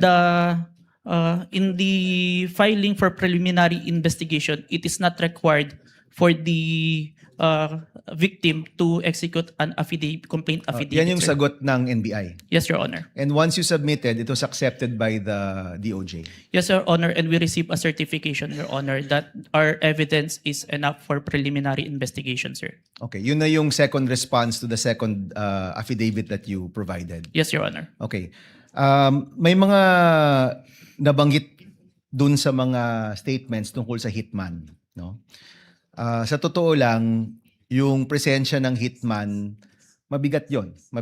So, let me ask, are you the one who investigated just the video or did you also investigate the presence of the hitman that was being mentioned in the videos of the Vice President? I was only tasked for the video, sir. Okay, may I alam tungkol dun sa presensya ng hitman? Yes, Your Honor. Okay. Mr. President, I will refrain from my questions and wait for the witness pertaining to the hitman. Maraming salamat. Noted and entered into records, Senator Judge Pangilinan, thereafter Senator Judge Hontiveros, and then Senator Judge Villanueva. Thank you, Defense Counsel or Counsel for the Respondents na kung ikaw ay abogado, ang sagot mo hindi. Yes, sir. Ikaw ba degree holder? Yes, Your Honor. Ano ang degree? Bachelor of Science in Accountancy, Bachelor of Science in Accounting Technology, and I'm a certified public accountant, sir. So you're a certified public accountant. Yes, Your Honor. Kahapon, tinanong ko sa iyo yung training, no? Kasi nabanggit mo nagkaroon ka ng mga training. Ang nabanggit mo kahapon, 2 weeks ng training. Yes, Your Honor. Pero on what matter? Only on photo and video authentication, sir. Okay. Meron pa bang ibang training? Aspects in investigation, sir. Okay, and siguro last question. Ang training na ito, puro local ba o meron ding training sa ibang bansa? I have an international, sir, recently. Ano yan? It's a training in Strasbourg. Okay. The name of the training is...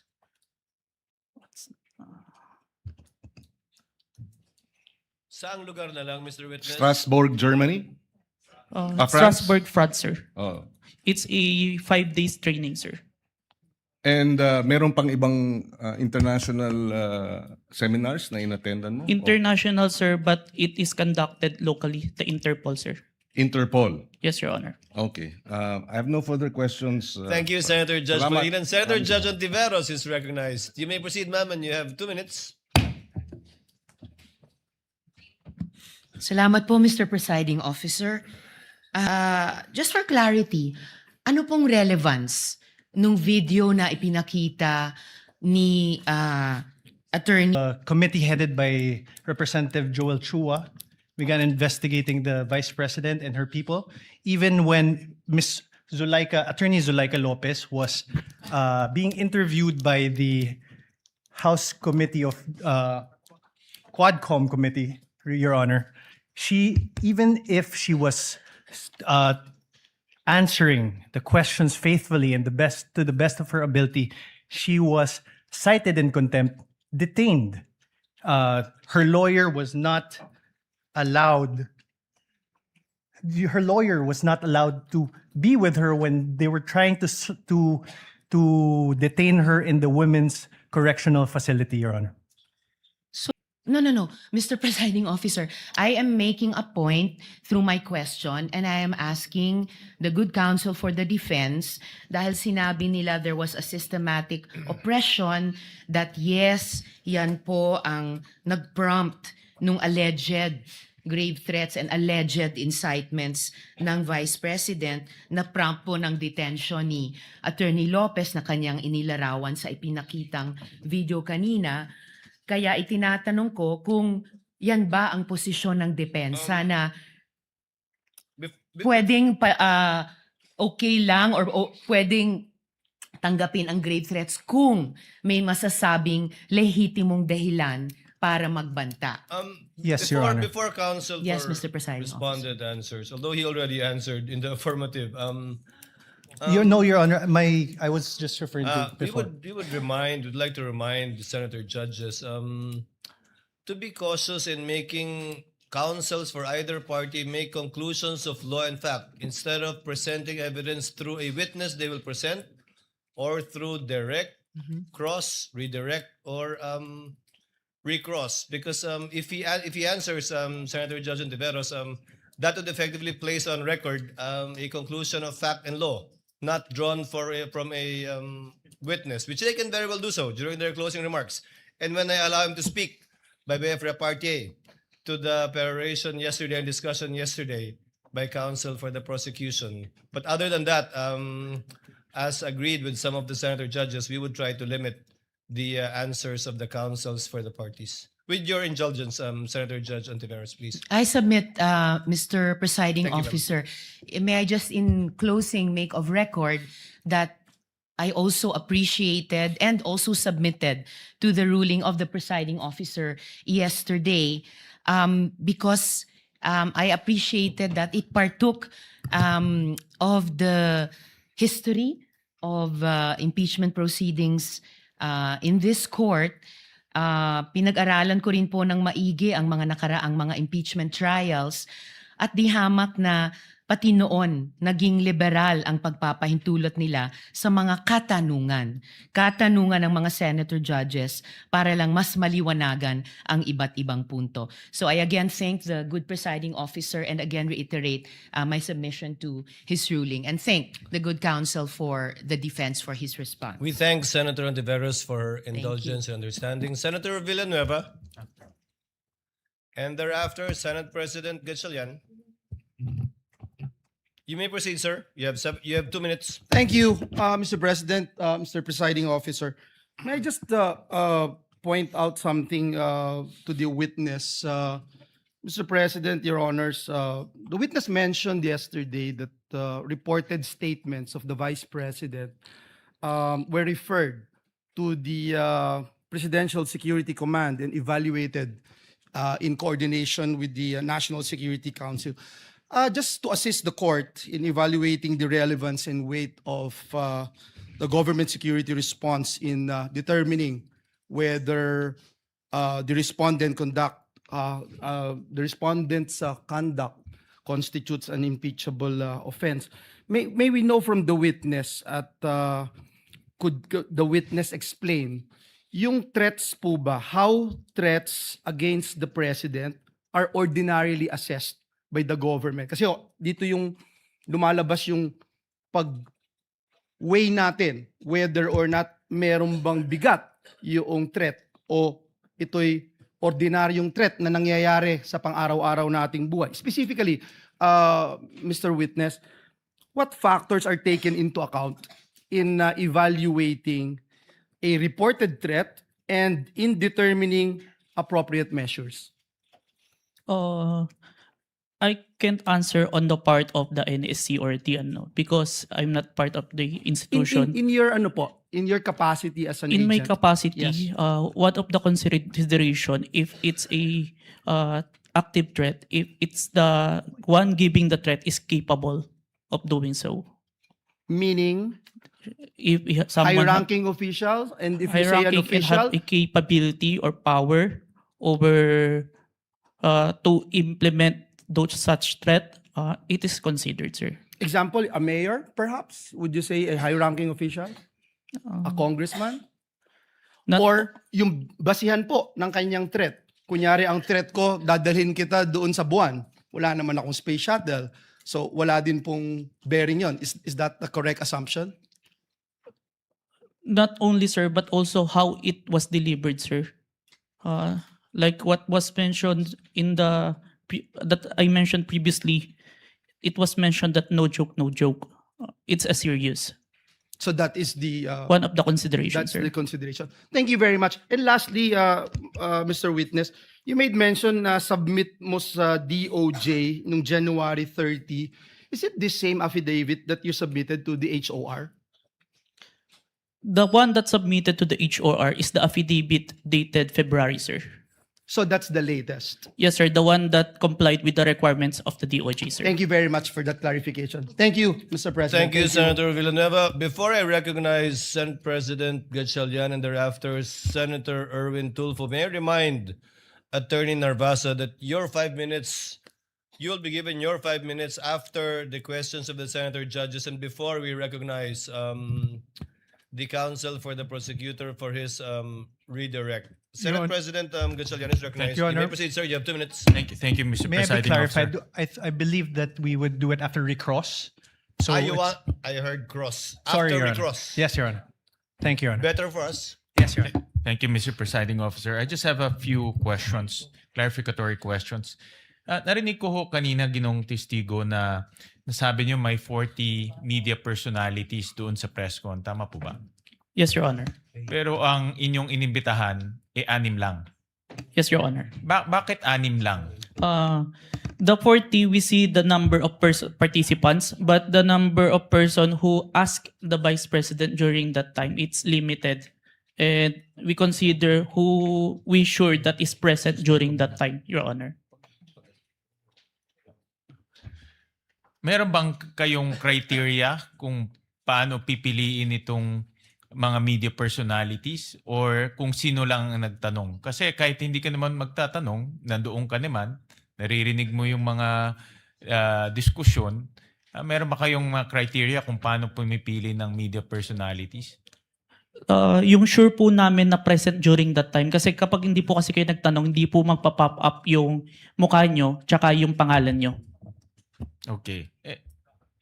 At itong mga anim na sinupinan ninyo, ano yung kanyang common statement na ibinigay? Kinonfirm po nila na present sila during the November 23, 2024 press conference, and yung utterance po ni Vice President narinig po nila. Okay, I believe ilan dito sa mga personalities ay ipapatawag rin. So tatalon ako sa ibang topic. Nakita ko kanina itong tungkol sa max score interventures at nakita ko kanina pinakita yung Articles of Incorporation. Mukha siyang supplier ng equipment. Ngayon, nasabi rin na doon ka nag-training for 2 weeks. Sino nagbayad ng training? Sir, the training is included in the procurement of digital forensic tools. In the procurement document, it ni-require po si MaxCore na mag-provide po ng training included in the equipment, sir. Yung paggamit ng equipment. Tsaka yung yung process po ng digital forensic as a whole. Yung kanya lang pag sila ba ay 'di ba sa mga IT, let's say Oracle, alam natin kilala yan pagdating sa IT. Si MaxCore ba ay kilala pagdating sa digital forensic training? Kasi pag nakita ko kanina talagang supplier sila, but are they a well-known or internationally renowned training organization? It's not the MaxCore itself, but it's the trainer that they provide, sir, that is capable in training us, sir. Itong trainer na ito, certified siya in this type of technology? Yes, sir. The trainer has a lot of certifications in relation to digital forensics, sir. Can you name a few certification na meron itong trainer na ito? I can't remember, Let's sir. say Oracle or let's say Microsoft, di ba? May mga ganyan No, yan. sir. CompTIA, sir. CompTIA training. I believe he also have a certified ethical hacking certification and a lot more, sir. When it was presented to us, sir. All right. So itong mga trainers nito ay certified trainers na pwedeng mag-train sa iyo at magiging certified ka rin. Yes, sir. Initial na akong certificate, sir. Lastly, Mr. Presiding Officer, after training, nakakuha ka ba ng certification na katulad sa kanila? No, sir. But that certification that I was trained by them, sir. Pero ikaw mismo, are you certified to do forensic examinations for your purpose and responsibility? I have a certification, sir. I am a certified computer hacking forensic investigator, sir. Itong forensic analysis, meron kang for this purpose, itong pinag-uusapan natin. The authentication, sir, part or as a whole, sir? As a whole. I have a certification in computer hacking, sir, specific. But I have trainings in relation to the... Iba yung hacking eh. Yung pinag-uusapan natin, forensic examination ng video, forensic examination ng mga ganitong bagay. Meron kang certification doon? I have certificate, sir. All right. Thank you, Mr. Presiding Officer. Senator Judge Erwin Tulfo, thereafter Senator Judge Marcos. You may proceed, sir. You have 2 minutes. Maraming salamat, Mr. Chair, Mr. Presiding Officer. Ang katanungan ko po ay para sa ating testigo. Batid ko po na sa ilalim ng Republic Act 10867, sa ilalim po ng Section 4, ang kapangyarihan po ng inyong ahensya na mag-imbestiga kapag ng mga krimen, partikular na tulad ng mga banta sa buhay ng Pangulo, ikalawang Pangulo, Senate President, Speaker of the House at Chief Justice. Tama po yun. Yes, Your Honor. Kahit na lalo pat pag ito ay may kaugnayan sa national security. Tama po? Yes, Your Honor. Pero ang tanong ko po, ang pagsasampa po ba ng kaso, nasa mandato rin po ba ng NBI na magsampa ng kaso doon sa mga tao na nagbanta sa buhay ng Pangulo, ikalawang Pangulo, Senate President, Speaker of the House, Chief Justice. Is it automatic or kailangan mag-request sila sa inyo? Matic ba yung pagsasampa ng kaso doon sa nagbanta?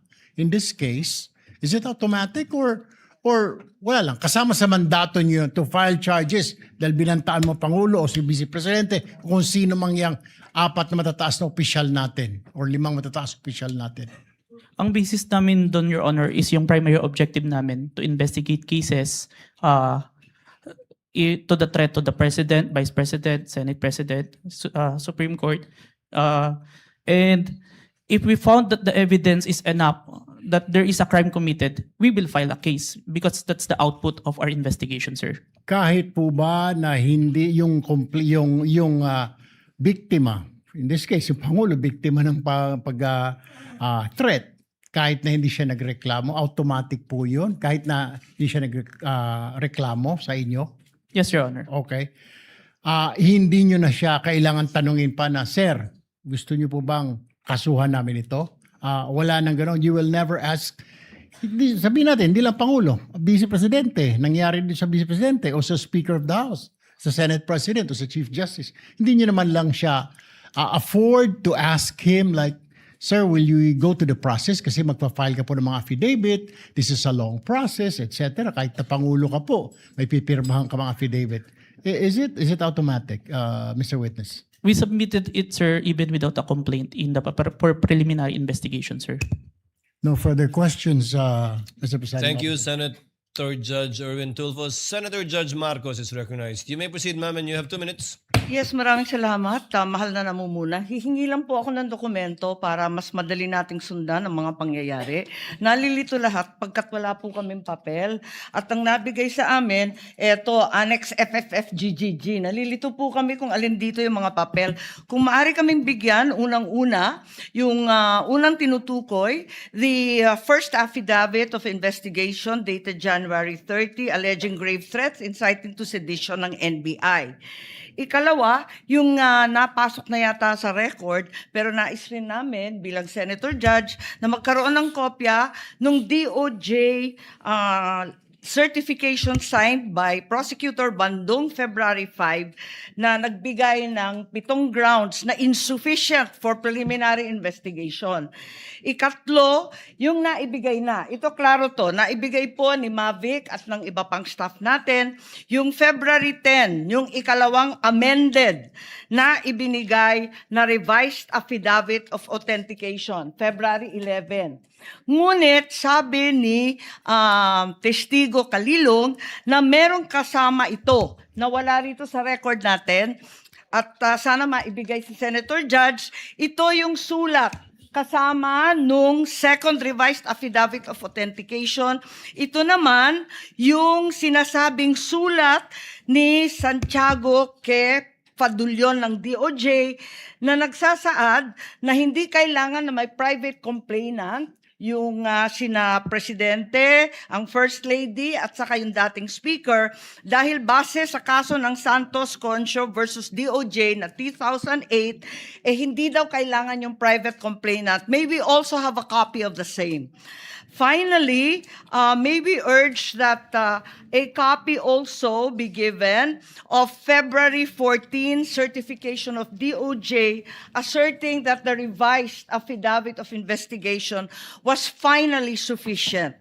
Nais lang namin na makita yon at alamin yung investigation data, huling-huli, nung March 7, almost a month after the submission of the Affidavit of Authentication, kasi halos 1 buwan bago utusan na magkaroon ng investigation data form. Sana may kopya rin tayo noon.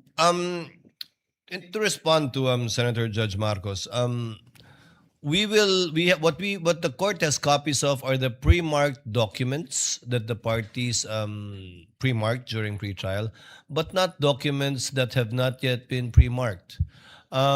Most of the documents you mentioned that was discussed by counsel for respondent has not yet been pre-marked. They only used it to confront via cross-examination the witness of the prosecution. But the ones we have we will furnish you with a reminder, of course, Senator Judge Marcos, that these documents have not yet been formally offered by either party.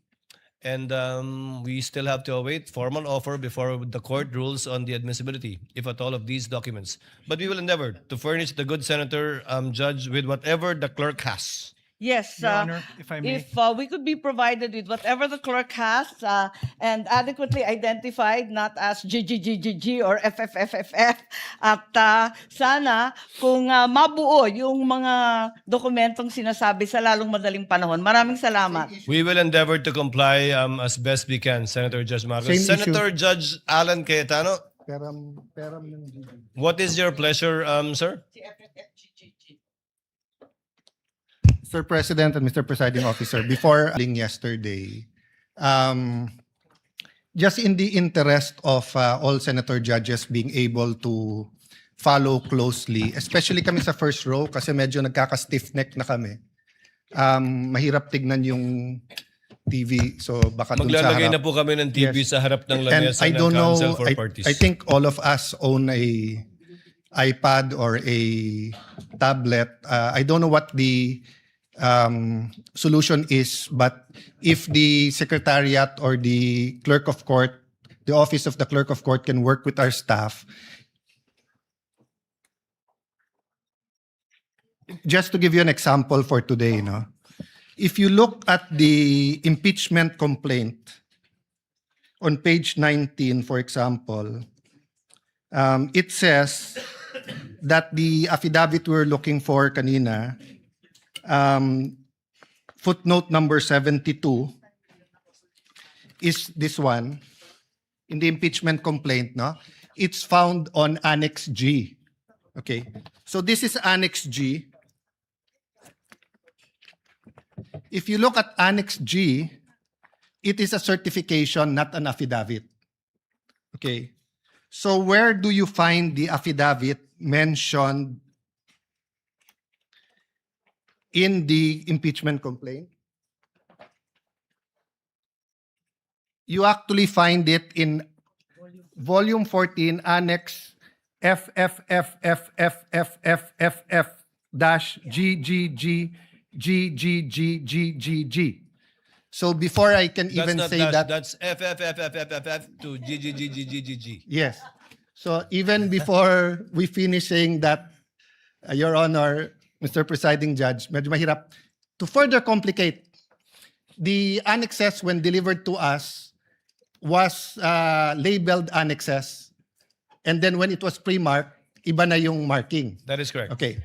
So to clarify, I'm not asking both the prosecution and defense to give us any documents in advance that will prejudice their presentation or the rebuttal. I do understand that it has to be offered, but to speed things up and to make sure we understand, in the same manner that they're asking the witness to examine it, maybe we can be given a copy to examine at the same time, whether digital or actual copy. I don't want to impose upon them to print 24 copies. But again, anyway, it's Wednesday. We have Thursday, Friday, Saturday, Sunday for our staff and the clerk of court to meet. So I think we already have a solution for you, Senator Judge Cayetano, as well as for Senator Judge Marcos. We will be furnishing the parties either via soft copy to your respective iPads or laptops, or we will enter their official emails as well. Kayo na po mag-print ng hard copy ng list of evidences as marked, as pre-marked by the prosecution na ipe-present for Article 4. And we will do this by article. Okay. However, insofar as I said, the documents presented by the counsel for respondent, these have not yet been pre-marked. But I don't think there's anything wrong with asking for a copy from the counsel for respondent. on that point, for our guidance, whether or not the same will be offered without prejudice to respond to counsel for respondent, deciding on whether or not they will offer it at the appropriate time. On that point, Mr. Presiding Officer, even if it's pre-marked, if it will prejudice their presentation, I don't mind it be given in real time. And same, no? If it's being used on cross or recross on rebuttal, and hindi to na pre-mark, as long as real time, para lang we can process it. If not, we have to review afterwards, and it messes up our preparation for the hearing the next day. No? Is that possible for the parties once the roles are reversed? May I get a response Honor. from the counsel for respondent? Your Honor, first we'll clarify everything that was showed today was pre-marked by the respondent. That's not my understanding because the DOJ letter you pre-marked is different from the DOJ letter that we have pre-marked. But we'll verify. So everything was pre-marked? Yes, Your Honor. But you presented a document that was not pre-marked either by the prosecution or the defense. Walang marking eh. I presented all that. So if it was pre-marked, it's our lookout. Then then there's no problem furnishing the senator judges with a copy of the same. We have no problem with that, Your Honor. Senator Judge Alan Cayetano's concern has no basis if it was all pre-marked. Apparently, it was our oversight. Yes. Counsel for the prosecutors, would that be possible? Yes. To furnish it? I think what counsel for respondent did earlier helped us out a lot. Plastering it on the screens, whatever affidavit you were presenting. I think counsel for the prosecutor should do the same. Yes, Hindi naman Mr. bawal Presiding magkopyahan dito eh. Okay lang. Senator Judge Cayetano? Thank you. Yeah, and just to clarify, the 2 minutes is the question, not including Yes, the yes, of answer. course. No? You have 2 minutes if you want if to start they- with asking questions. Yes, if they ask to repeat the question, please don't count that. No, 2 minutes is long with short questions, but many of us want to get to the bottom of it, end up only asking 1 or 2 questions. So just a little bit liberality. We will be lenient, Yes. Thank you. Senator Judge Thank Alan you very much. Cayetano. You may Appreciate proceed, it. sir. You Yeah. have 2 minutes. A question for the witness, and maybe to put all of us in check, I don't mind if any of the counsel says na medyo hindi maayos yung question. I mean, given what happened yesterday and today, and there are questions that could prejudice the case either way. As long as we call each other out respectfully, to the both counsels, you cannot correct a senator judge, but I don't mind if you think it prejudices. That's your duty to your client. Yes, sir. So this isn't the start of the 2 minutes yet. Sa magandang hapon, Mr. Witness. Good afternoon, Your Honor. Medyo mahaba na yung pag-upo mo dyan, but allow me a few questions. No? Yung circumstance lang, so paano nagsimula yung investigasyon na na-involve ka? Were you from the start o hindi? At written instructions ba to? O sinabi, oy, may investigasyon tayo? Just konting clarity, paano na umpisa yung specific investigation? And was it based on the November 3 video? Tama ba? November 23, Your Honor. Okay. It all started, I received a phone call, sir, from my executive officer that there is a video wherein there is a statement given by the Vice President, which is classified as threat, and I was tasked and assigned to investigate the case, sir. Okay. So basically, ganun yung pagkasabi, na I'm tasking you to look at the video, investigate. Yes, Your Honor. Were you working alone or with a group? With a group, Your Honor. NBI group? Yes, Your Honor. And was this, is there an interagency also or just purely NBI? Don't have personal knowledge. Maybe our chief, sir, has the Okay. knowledge on that, sir. Yes. No, that's all I asked for naman, yung personal knowledge. Yes, Your Honor. So pakiulit mo yung sinabing, how exactly sinabi sa'yo na tignan mo yung video, imbestigahan mo, or may statement? So, to be specific, sir, as far as I remember, may statement si Vice President regarding the November 23 press conference na kung saan may pagbabanta na naganap, Okay. pakiimbestigahan. pakiimbestigahan. So ganun ka-general. Yes May po. pagbabantang naganap, pakiimbestigahan. Yes po. And you proceeded by watching the video. Yes, Your Honor. And when you watched the video, you got to the part na may pagbabanta. No, Your Honor. I first don't know which part of that. So you watched the whole video, of course. First, the clippings, Your Honor. Okay. Then I look for the whole video, Your Honor. Then you watched the whole video. Yes, Your Honor. And thank you for your honesty. So after the clipping, tapos the whole video, what did you do next? You reported or you made your recommendations? I don't understand the process lang kasi. Upon identifying the whole video, I informed my executive officer that I identified the video, Your Honor. And then yung sinabi mo yesterday, then you started looking for patterns. That's why you looked at yung dating mga video ni Vice President. Yes, Your Honor. So you started investigating the threat against the President, the First Lady, and the former Speaker of the House. Yes, Your Honor. Did you investigate the threat against the Vice President? We tried, Your Honor. How did you try? It is included in our letter to the Vice President, Your Honor. That's why we were inviting her to proceed to our office to investigate the threats to her life, Your Honor. How about the vlogger who asked her about Oplan or whatever they call that Romanov? Did you invite them? Yes, Your Honor. And did they testify? The Princess Maui did not appear, Your Honor. Did not appear. Did you also look for previous videos that are threatening to the Vice President? We look on the Romanov part, Your Honor. Okay. But we identify a different person who first mentioned the Romanov, Your Honor. Did you coordinate with the PSG? I have no personal knowledge, Your Honor. You yourself? Yes, Your Honor. Maybe our chief, Your Honor. Yeah. But you are aware that the primary responsibility of protecting both the President and the Vice President is the PSG? Yes, Your Honor. So isn't it fair to say that any investigation against a threat to the first family, the President or the Vice President, you would normally ask the PSG if they received any threat? I have no personal knowledge, Your Honor. No, I'm asking, hindi ba normal sa investigation kung sino yung primary agency na taga-protekta na lumalaban dun sa threat ay tatanungin natin? Yes, Your Honor.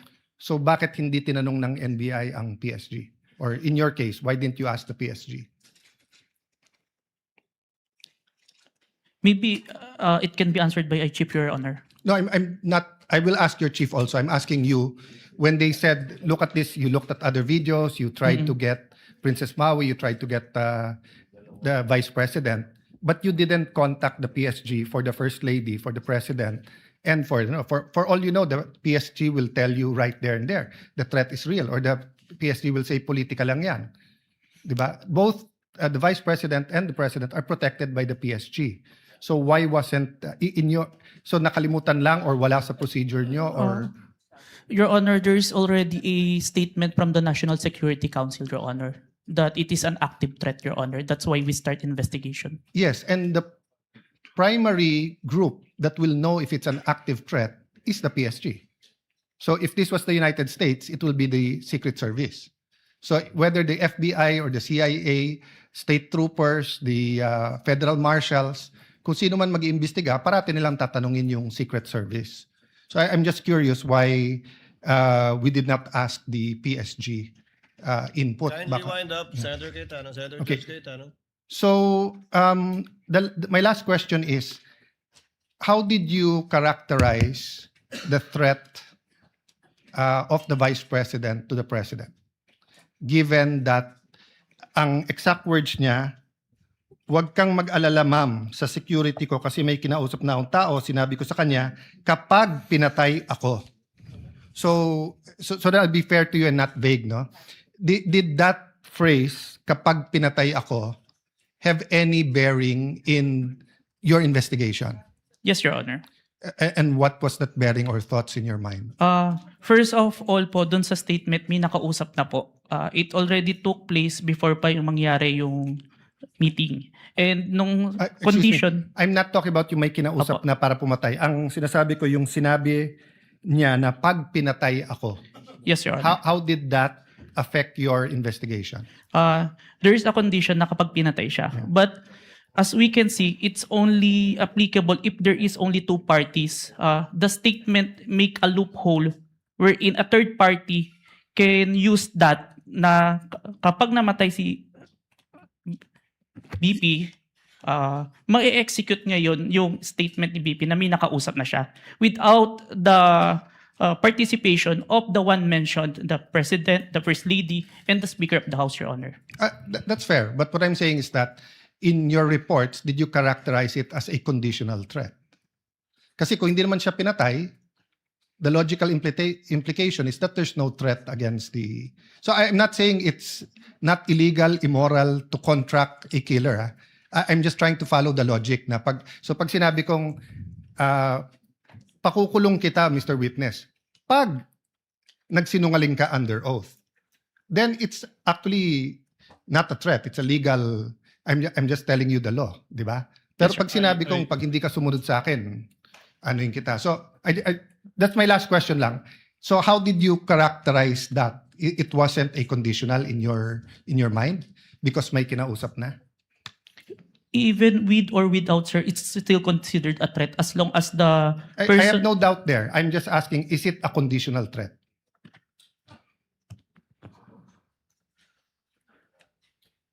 Based on our affidavit, sir, I believe it's conditional, which... Based in your affidavit. Affidavit. But your initial assessment, yung personal mo as an investigator, this is an investigation of the whole NBI, but yung personal mo. The threat is absolute, sir. Okay. Thank you, Mr. President. Thank you. Thank you, Senator Judge Cayetano. Your We Honor. now proceed. Senator Judge Padilla is recognized. Maraming salamat po. Thereafter, Senator Judge Zubiri. Maraming salamat Senator Judge po. Padilla, you have 2 minutes. Opo. Nais ko lamang po magtanong sa ating saksi. Ginoong saksi, kanina po kasi habang nagkakaroon ng pagdinig, ako po'y laging iistorbo dahil tuwing may itatanong, mag-o-object, medyo magulo po eh. Pwede po bang sagutin po ninyo ako dahil noong pong February 5, ang sabi po dito ay insufficient po yung na hindi dapat makarating na sa preliminary investigation. Tama po ba? February 5 po yon? May certification, sir. Yes po. Opo. Tapos nung February 14, naging sufficient na for conduct of preliminary investigation. Nasagot po ba yung 7 na sinabi dito na para, ang sinasabi po kasi dito nung February 5, merong 7 na kulang. I believe so, sir. That's why we have received a certification, sir. Ayun.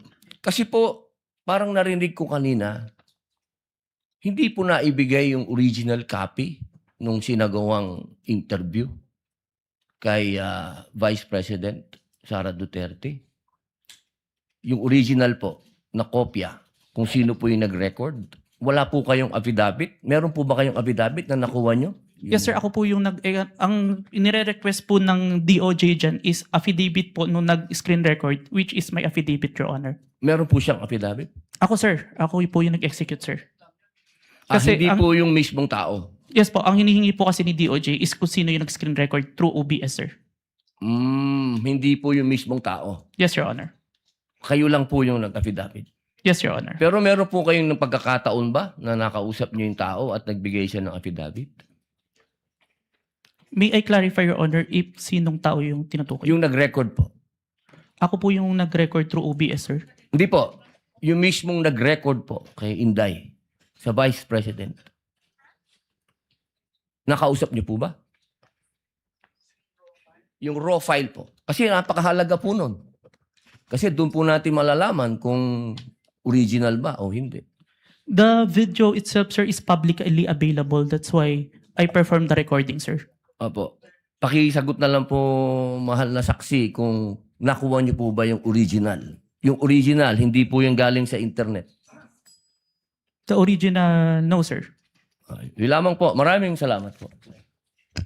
Thank you, Senator Judge Padilla. Senator Judge Zubiri, you are recognized, sir. You have 2 minutes. Maraming salamat to our presiding officer. Magandang hapon po, Sir Witness. Good afternoon, Your Honor. Good afternoon. Gusto ko lang magtanong, clarificatory questions lang po ito. Dito ba sa ating bansa, dahil tinatanong ko po ito sa inyo, dahil kayo po investigating body, sa ating bansa, meron bang specific law pagdating sa mga banta sa Pangulo, Pangalawang Pangulo at kanyang mga successors? Or yan ba'y pasok lang sa grave threats, which is applied sa lahat? Applicable sa lahat ng tao? Based on my personal knowledge, sir, it's only on the grave threat, Your Honor. Which is applied to everyone, if I'm not mistaken. No?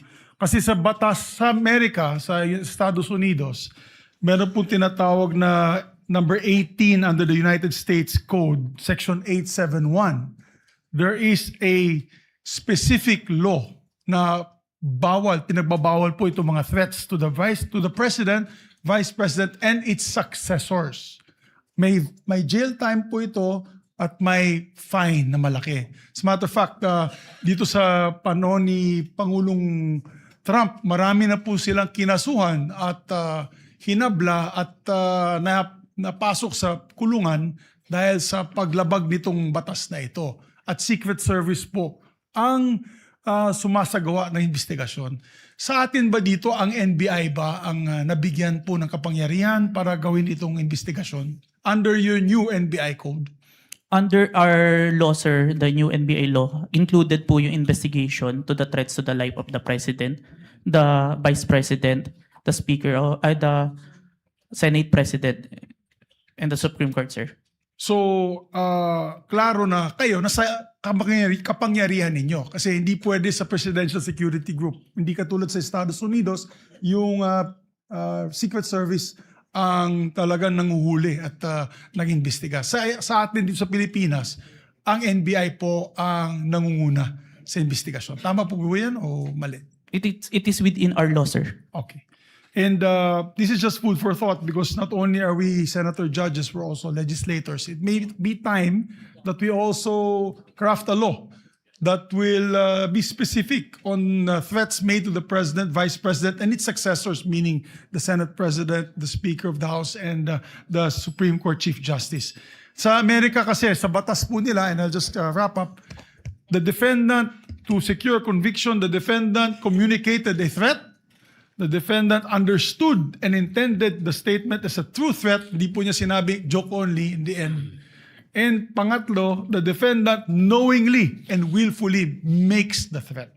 So just food for thought as legislators as well. So maraming salamat po, Mr. President. Thank you, Senator Judge Zubiri.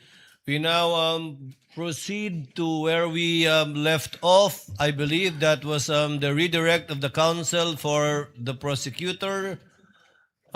Just out of curiosity, without any pressure, because I promised I would declare a break somewhere in between. Depending on how long your direct and recross would be, I can call the break after the recross and the statement of the counsel for respondent, so that we break on a good point before we call on the last witness for today.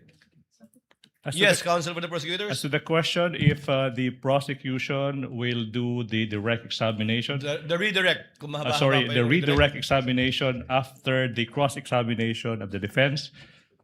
The prosecution decides not to conduct a redirect, Your Honor, please. Thank you, counsel for the prosecutor. Counsel for the respondent, do you want to begin to utilize your time now? Your Honor, I will turn over the mic to my co-counsel. He will also be the cross-examiner for the next witness. But Your Honor, please, may I make a manifestation, Your Honor, please, before we proceed, Your Honor, please? A manifestation as to the In statement. connection with what, counsel for the prosecutors? As to the manifestation earlier that all the documents that were confronted, that were Yes. presented to the witness, I believe that the defense said that all those exhibits were pre-marked. But based on our records, Your Honor, please, and then I hope the defense will clarify this for the record, we perused the documents and we don't see that the articles of partnership and the screenshots of the websites that were presented earlier, based on our tally, based on our records, these were not pre-marked, contrary to what the defense manifested. So we would like to seek clarification from the defense. That is correct, Your Honor. Those three documents were not Noted pre-marked. and entered into the records. Thank you so much. Given that there is no redirect and recross, counsel, can you state for the record your name? Good afternoon, Your Honors. I am Mark Sivinluan for the Vice President. Sir, you're aware of the situation. Time was given to the counsel for the prosecutors to make a discussion about whether or not Article 4, the acts alleged in Article 4 constitute an impeachable offense. You have the same time of 4 minutes and 26 minutes, which will round. Before I allow you to continue, kawawa naman si Mr. Kalilong. Mr. Witness, Mr. Kalilong, Senator Judge Lacson, before we excuse.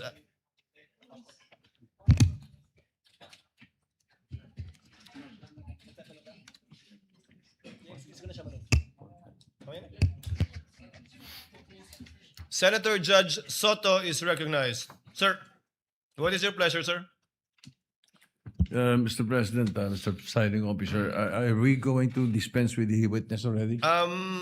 Unless you have questions. I believe Senator Lacson has questions to the witness. So not yet. Well, a simple question. The gentleman You're may proceed. familiar. Thank you very much. You're familiar with the internet, of course. Yes, Your Honor.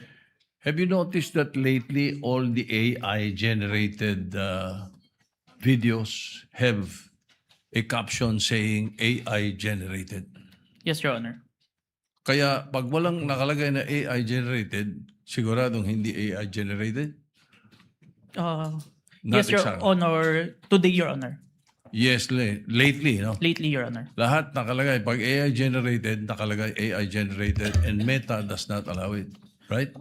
They allowed it, but there is a AI info part. Correct. on Let's the say post. there is a manifestation. Yes, that Your it's Honor. It is AI-generated. explicitly mentioned that AI. So you're aware of that? Yes, Your Honor. Thank you. That's it. Senator Judge Lacson, you likewise have 2 minutes, sir. You may proceed. Thank you, Mr. Presiding Officer, Mr. Senate President. I have questions para sa ating testigo. Since you are presented here as an expert witness, alam nyo, nagkusort din ako sa digital forensics expert para lang makonvince sa sarili ko. No, my first question is, in this day and age of artificial intelligence, no, will you agree with me na it is almost impossible to distinguish an AI-generated video from the original? Almost impossible. Yes, Your Honor. It is hard, Your Honor. Yeah, very hard, di ba? Very difficult. So kasi ito, impeachment trial, ano? Kasi sa court, ginagamit talaga yung expert testimony ng digital or computer forensics expert. Now, you may or may not answer this question kung classified, ano? Gusto ko lang malaman, ano ba yung digital forensic tools na ginagamit din sa NBI?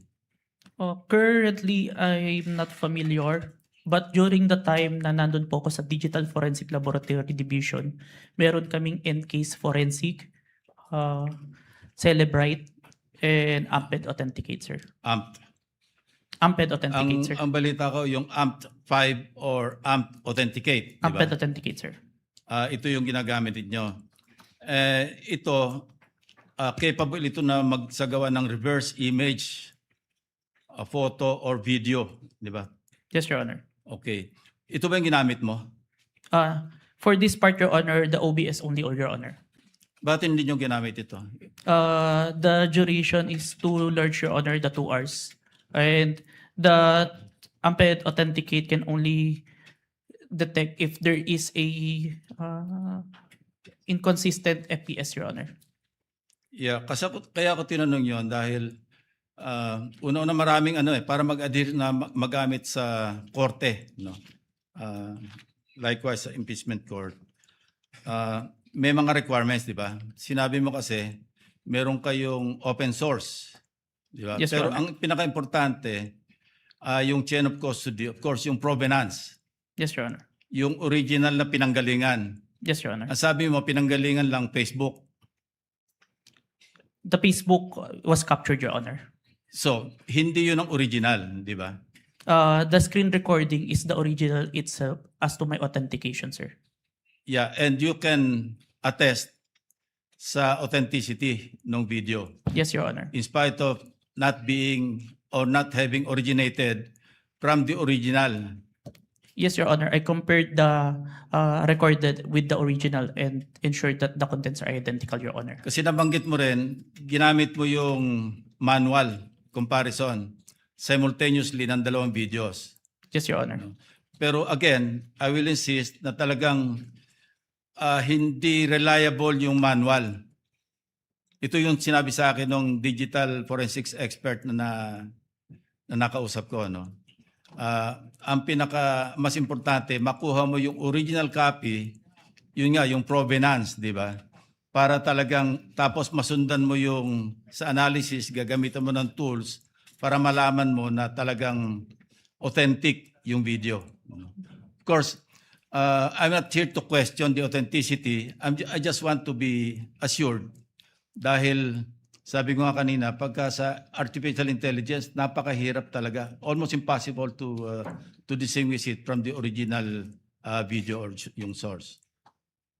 Yes, Your Honor. And you are competent enough to ginagamit yung forensic tools or forensics tools at yung inyong yung competence mo through your training, you know. And experience, Your Honor. And experience. Kasi sabi mo nga, you've been with the NBI since 2021, di ba? Yes, Your Honor. And since then, you have appeared in some 20. At least 30, Your Honor. 30. Yes, Your Honor. 30 court hearings. Yes, Your Honor. So, thank you, Your Honor. Thank you, Mr. Presiding Officer. Thank you, Your Honor. Thank you, Senator Judge Lacson. Senator Judge Cayetano, what is your pleasure? Just a clarification addressed to the presiding officer. You may proceed, sir. Apologies, I don't remember if it was one of the counsels or one of the senator judges who asked the witness a while ago whether he was an expert witness, and he said he was a competent witness. That is correct. And there's a The difference presiding between an officer expert confirms that. witness. So he's not an expert witness. He's an competent witness. That is correct, Your Honor. So that will have bearing because whether or not an AI video can be produced without an AI has to be testified by an expert witness. If I may, Wait, yeah, go ahead. If I That may- doesn't mean, I don't think you'll disagree with my second statement. That doesn't mean that this witness is not competent to testify on that. Second point, I just like to clarify for the record, my understanding of watching the video is that it was on StreamYard, then a link was shared sa Facebook. Yes, Your Honor. So if that's the case, Mr. Presiding Officer, the original video is with StreamYard, not with Facebook, or are both original? It's Zoom, Your Honor. Zoom? Yes, Your Honor. I was informed StreamYard, but just for the record, so that later on when we review everything, someone testified to it. Duly noted. Yeah, thank you. Duly noted and entered into records. Mr. Vinluan, you have your 4 minutes and 26 seconds, but we cannot use the seconds in our timer, so just look at the clock, sir, please. Your Honor, please. Before we... Yes, Mr. Kalilong, you are excused, sir. Thank you, Your Honor. And thank you for your time and cooperation with this impeachment court. Thank you Thank so you, Your much, Honor. NBI Senior Agent John Mark Calilong. Thank you so much. Hold on, Mr. Kalilong. Yes, Senator Judge Padilla. What is your pleasure, sir? Ginoong tagapamahala ng hukumang ito, nais ko lamang po sana hingin ang mga credentials ng ating saksi kung paano po lahat ng kanyang certification, lahat, upang mapatunayan po natin lahat na... He's ready. To it earlier, but kindly respond to the question of Senator Judge Padilla, Mr. Witness.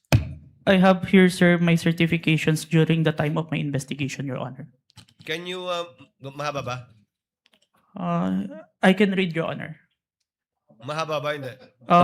Ibigay na lang po siguro sa atin. Kindly just submit it to us, yes, please. Opo, Yes, submit sir. na lang po. Thank you, Your Honor. If that is okay with Senator Judge Padilla. Thank you, sir. Mr. Kalilong, you are excused, sir, and thank you for your time and cooperation with the impeachment court. Thank you, Your Honor.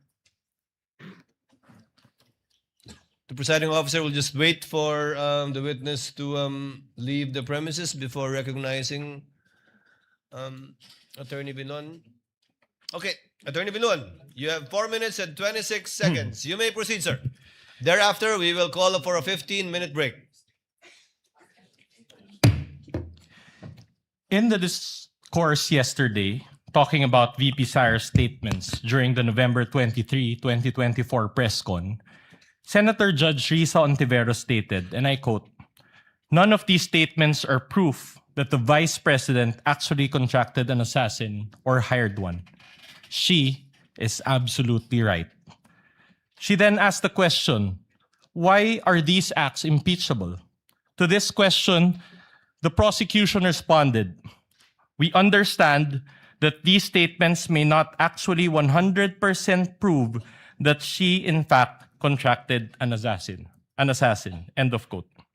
Hence, the prosecution admitted that the video does not prove any fact other than its existence. In simple words, there is no proof of any contracting of an assassin. The prosecution's admission before this honorable court made the respondent's position clear. The prosecution has no other competent evidence to prove that VP Sara contracted an assassin. Ang testimonya ni Kalilong, gaya ng iba pang ebidensya kuno ng prosecution, ay hindi sapat para patunayan ang paratang na ito. Trying to prove this stretched narrative using a hodgepodge of materials is a waste of this honorable court's time and the Filipino people's money. Si VP Sara na mismo ang nagsabi na hindi assassin ang kinausap niya. This term only came from people who took her statements out of their proper context and tried to exaggerate them for what they really meant. The truth of the matter is this: she and her family were threatened, and while her response was unconventional, it was justified. What triggered her response was a question about Operation Romanov, which is the plot to eliminate VP Sara and her entire family. The NBI's own records prove this. In the minutes of the meeting of Dempsey Reyes' interview, he said, and I quote, "May press con kasi earlier than that, sabi niya, parang hindi lang niya gusto daw, sabi lang niya gusto daw siyang patayin daw, according to her, ni Speaker. That was during a press conference the day before, November 2022. End of quote. During the virtual press con, Princess Maui mentioned Operation Romanov again and even warned her about her safety. Reyes talked about it, Princess Maui reiterated it, but the NBI gaslighted it. When VP Sara uttered those words, she was not responding as Sara Duterte, the Vice President, but Sara Duterte, the wife, mother, daughter, and sister, who only sought to protect her own and her family members' lives. Operation Romanov is in place, and the threat against their lives is real. VP Sara became the target of unauthorized intelligence and surveillance operations by government operatives that exposed her family to high-level risks and security threats, thereby causing intense trauma and uncontrollable fear. Her homes in Davao and Manila were profiled, and this is proven by classified casing reports. Her trusted security personnel were removed. Her schedule of official functions, like the one in Naga, was leaked by intelligence agents, and her security was heavily compromised. In sum, the prosecution was right in using the term culmination. But the prosecution's interpretation is wrong. Rather, when VP Sara left the administration, she suffered various forms of threats and harassment for many months from the powers that be, and the culmination was her statement on that fateful early morning in November 2024. She didn't commit an impeachable offense. She drew the line in the sand and said, "Enough is enough." That is the meaning, and that is the context. Finally, as to the alleged grave threats and inciting to sedition, these are defined by the revised penal code and are punishable by prisión correccional. Thus, these fall under the jurisdiction of the MTC or first-level courts. These charges are not other high crimes as contemplated by the Constitution as grounds for impeachment and are therefore not impeachable. After all, VP Sara was fighting two important battles that day. One against the threat to her family's life, and another against the life of the ordinary Filipino, constantly suffocated by the immense weight of corruption, which she talked about during the press con. She never incited sedition. She merely echoed the voice of ordinary Filipinos. Her message that day only reflected what was already in their hearts and minds. There was no betrayal of public trust. She actually upheld the people's trust as she spoke for and behalf of the people. Thank you, Your Honor. Thank you, Attorney Vidluan. Chair declares the 50th. Senator Judge Bam Aquino, before we declare a recess. Yes, just a quick manifestation, Mr. You President. may proceed, sir. Tapos na po tayo sa unang witness. It's taken us maybe a total of 9 hours for the first witness. Ito ho, isang pakiusap sa pareho. Kasi po nanonood ang taong bayan, pati po kaming mga senator judge. Gusto rin ho naming makita itong mga proceedings, yung mga ebidensya na mas madali ring maintindihan. So ito naman po, di ho namin pwede itong idikta sa inyo. But if possible, the succeeding witnesses, and we have a long list, this goes for both parties by the way, let's have proceedings where we can go straight to the point, malaman natin yung puntos ng bawat grupo para makapagdesisyon rin po tayo ng maayos. Ito po this is a plea, no? This is not an order to both parties, but if we can, this is the People's Tribunal, we're watching, everybody's watching, sana po payagan natin na lumabas yung mga katotohanan, lumabas yung mga ebidensya upang maging mas madali at mas kaaya-aya po yung ating proceedings. Yun lang po, Mr. President. Thank you so much. Noted and entered into the records. Chair would like to give Senator Bam, bibigyan ko ng konting pag-asa sa Senator Bam. Usually, ang mga paglilitis tulad nito, parang diesel yan. Sa simula, siyempre dahil una pa lamang, nagkakasanayan, nagkakaestimahan, pero bibilis at bibilis ito sa pagdaloy din ng ilang araw lang ng trial natin. And you will be able to see that in the next couple of days. Chair declares a 15-minute recess. We Your all Honor, come please. back. Your Honor, Yes, please. counsel for the prosecutor. Before the declaration of recess, I suppose that the reason is for the presentation of the next witness for Yes. the prosecution. We manifest, Your Honor, that John Mark Calilong will be our witness for this afternoon. We'll be presenting the next witness during the next hearing on Monday, Your Honor, please. You won't present Attorney Lotok anymore? Yes, today? Your Honor. On Monday, Your Honor, please. We will utilize the 11 days allotted to Article 4 for the prosecution, Your Honor, please. So, no Attorney Lotok today? Today, we'll do that on Monday, Your Honor, please. So, Your Honor. Chair would like to, I guess there's no need to declare a recess. Yes, Your Senator Honor, Judge please. Lacson, Your thank you for Honor. that manifestation. Yes, counsel for the respondent. Your What Honor, do you want maybe to say? just clarified if Attorney Lotok is the witness on Monday because they had already Yes. disclosed the witness. I was about to ask that question. Yes, Your Honor. Attorney Thank you, Jeremy Your Lotok will be presented On by the Monday? prosecution on Monday, Your Honor, please. Likewise, can you name us, you manifested that you will also be presenting next week or requesting a subpoena to,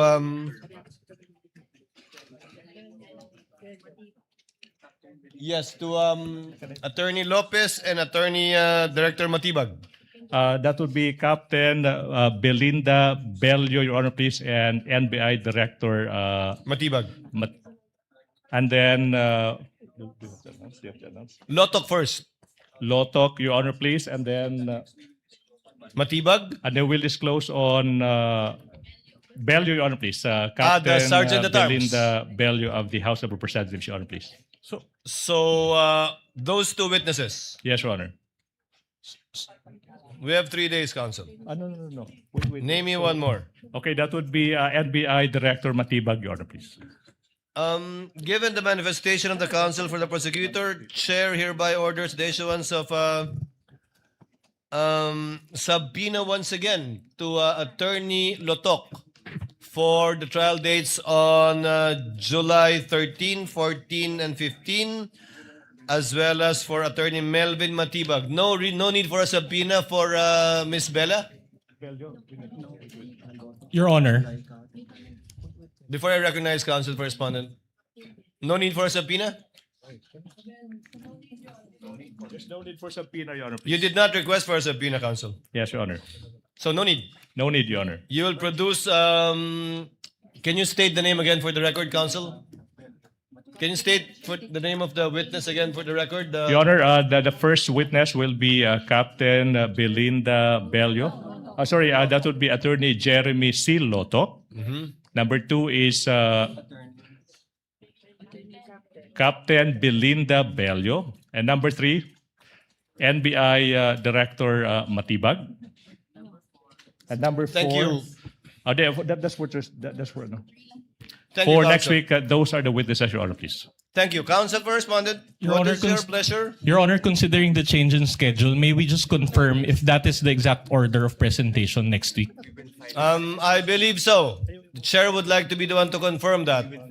To reiterate, Your Honor, may I be recognized? I apologize. yes, the member of the panel of prosecutors, Representative Defensor, what is your pleasure, sir? Your Honor, may I just correct, since the private counsel is under the direct supervision and control of the Yes, of Counsel of course. Prosecutors. For Monday, Your Honors, we will be presenting Attorney Jeremy Lotok. For Wednesday, we will be presenting or Tuesday, we'll be presenting Attorney Zulaika Lopez. And for Wednesday, our third witness, we will be presenting Captain Belinda Bello. Captain Belinda. So, Director Matibag is not yet going to be presented next week? Not yet, Your Honor. We will manifest on Monday if we can consider him for the Wednesday's session, depending on how the trial goes or how long the testimonies will take for both parties. Noted. What is the pleasure of counsel? Chair would like now to discuss and dispense with some administrative matters. The BIR box, which the chair ordered to be returned on July 6, has actually been returned to the BIR, sealed, untouched, and duly received accordingly. And the counsel for the prosecutors have filed a motion for the issuance of subpoena duces tecum at testificandum to the BIR concerning this box. Has a copy been furnished to the counsel for the respondents? None yet, Your Honor. None yet? I thought, yes. Your Honor, we confirm that we emailed a copy to the respondents. Last Kindly Monday, check Your Honor. so that we can dispense with the need of reading the subpoena. Having said that, given that this has been put in issue rather in the pre-trial brief of both parties, there is counsel for respondent, we will accord the same treatment to this with respect to the subpoena, request for subpoena for the bank accounts of the spouses, Vice President Sara Duterte and Attorney Mans Carpio. Therefore, the presiding officer orders both parties to submit a memoranda on the subject matter of the subpoena of the BIR records on Monday. And we will also schedule the oral arguments for deciding on this issue together with the bank records on Wednesday. Each party will be given 10 minutes without prejudice to a rebuttal and or a rebuttal by the other side for another 3 minutes before the court shall decide. We will comply, Your Honor. We will comply, Your Honor. Thank you. So ordered. In regard to the request for the issuance of a motion for subpoena, asan yung...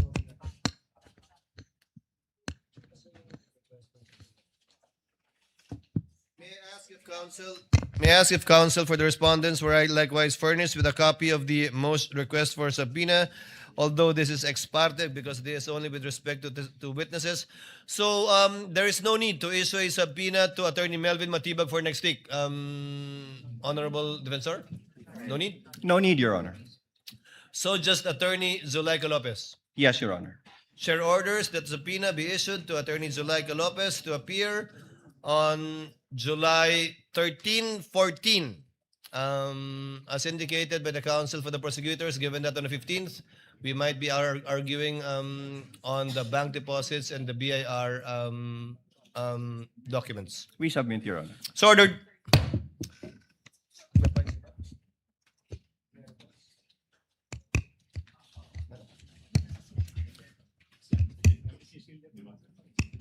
There being no other matters for consideration by the court, and given that the counsel for the prosecutors have manifested that they will no longer present Attorney Lato today, but rather on Monday, the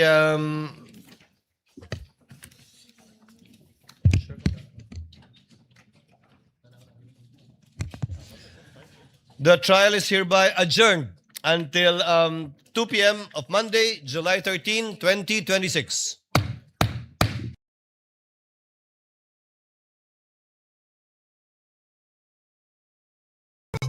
Kung Pao O'Malley, ratoncito le gusta danza cuando estudio en la escuela. Pajarita se devoti cuando visita a su abuela. Thank you for watching!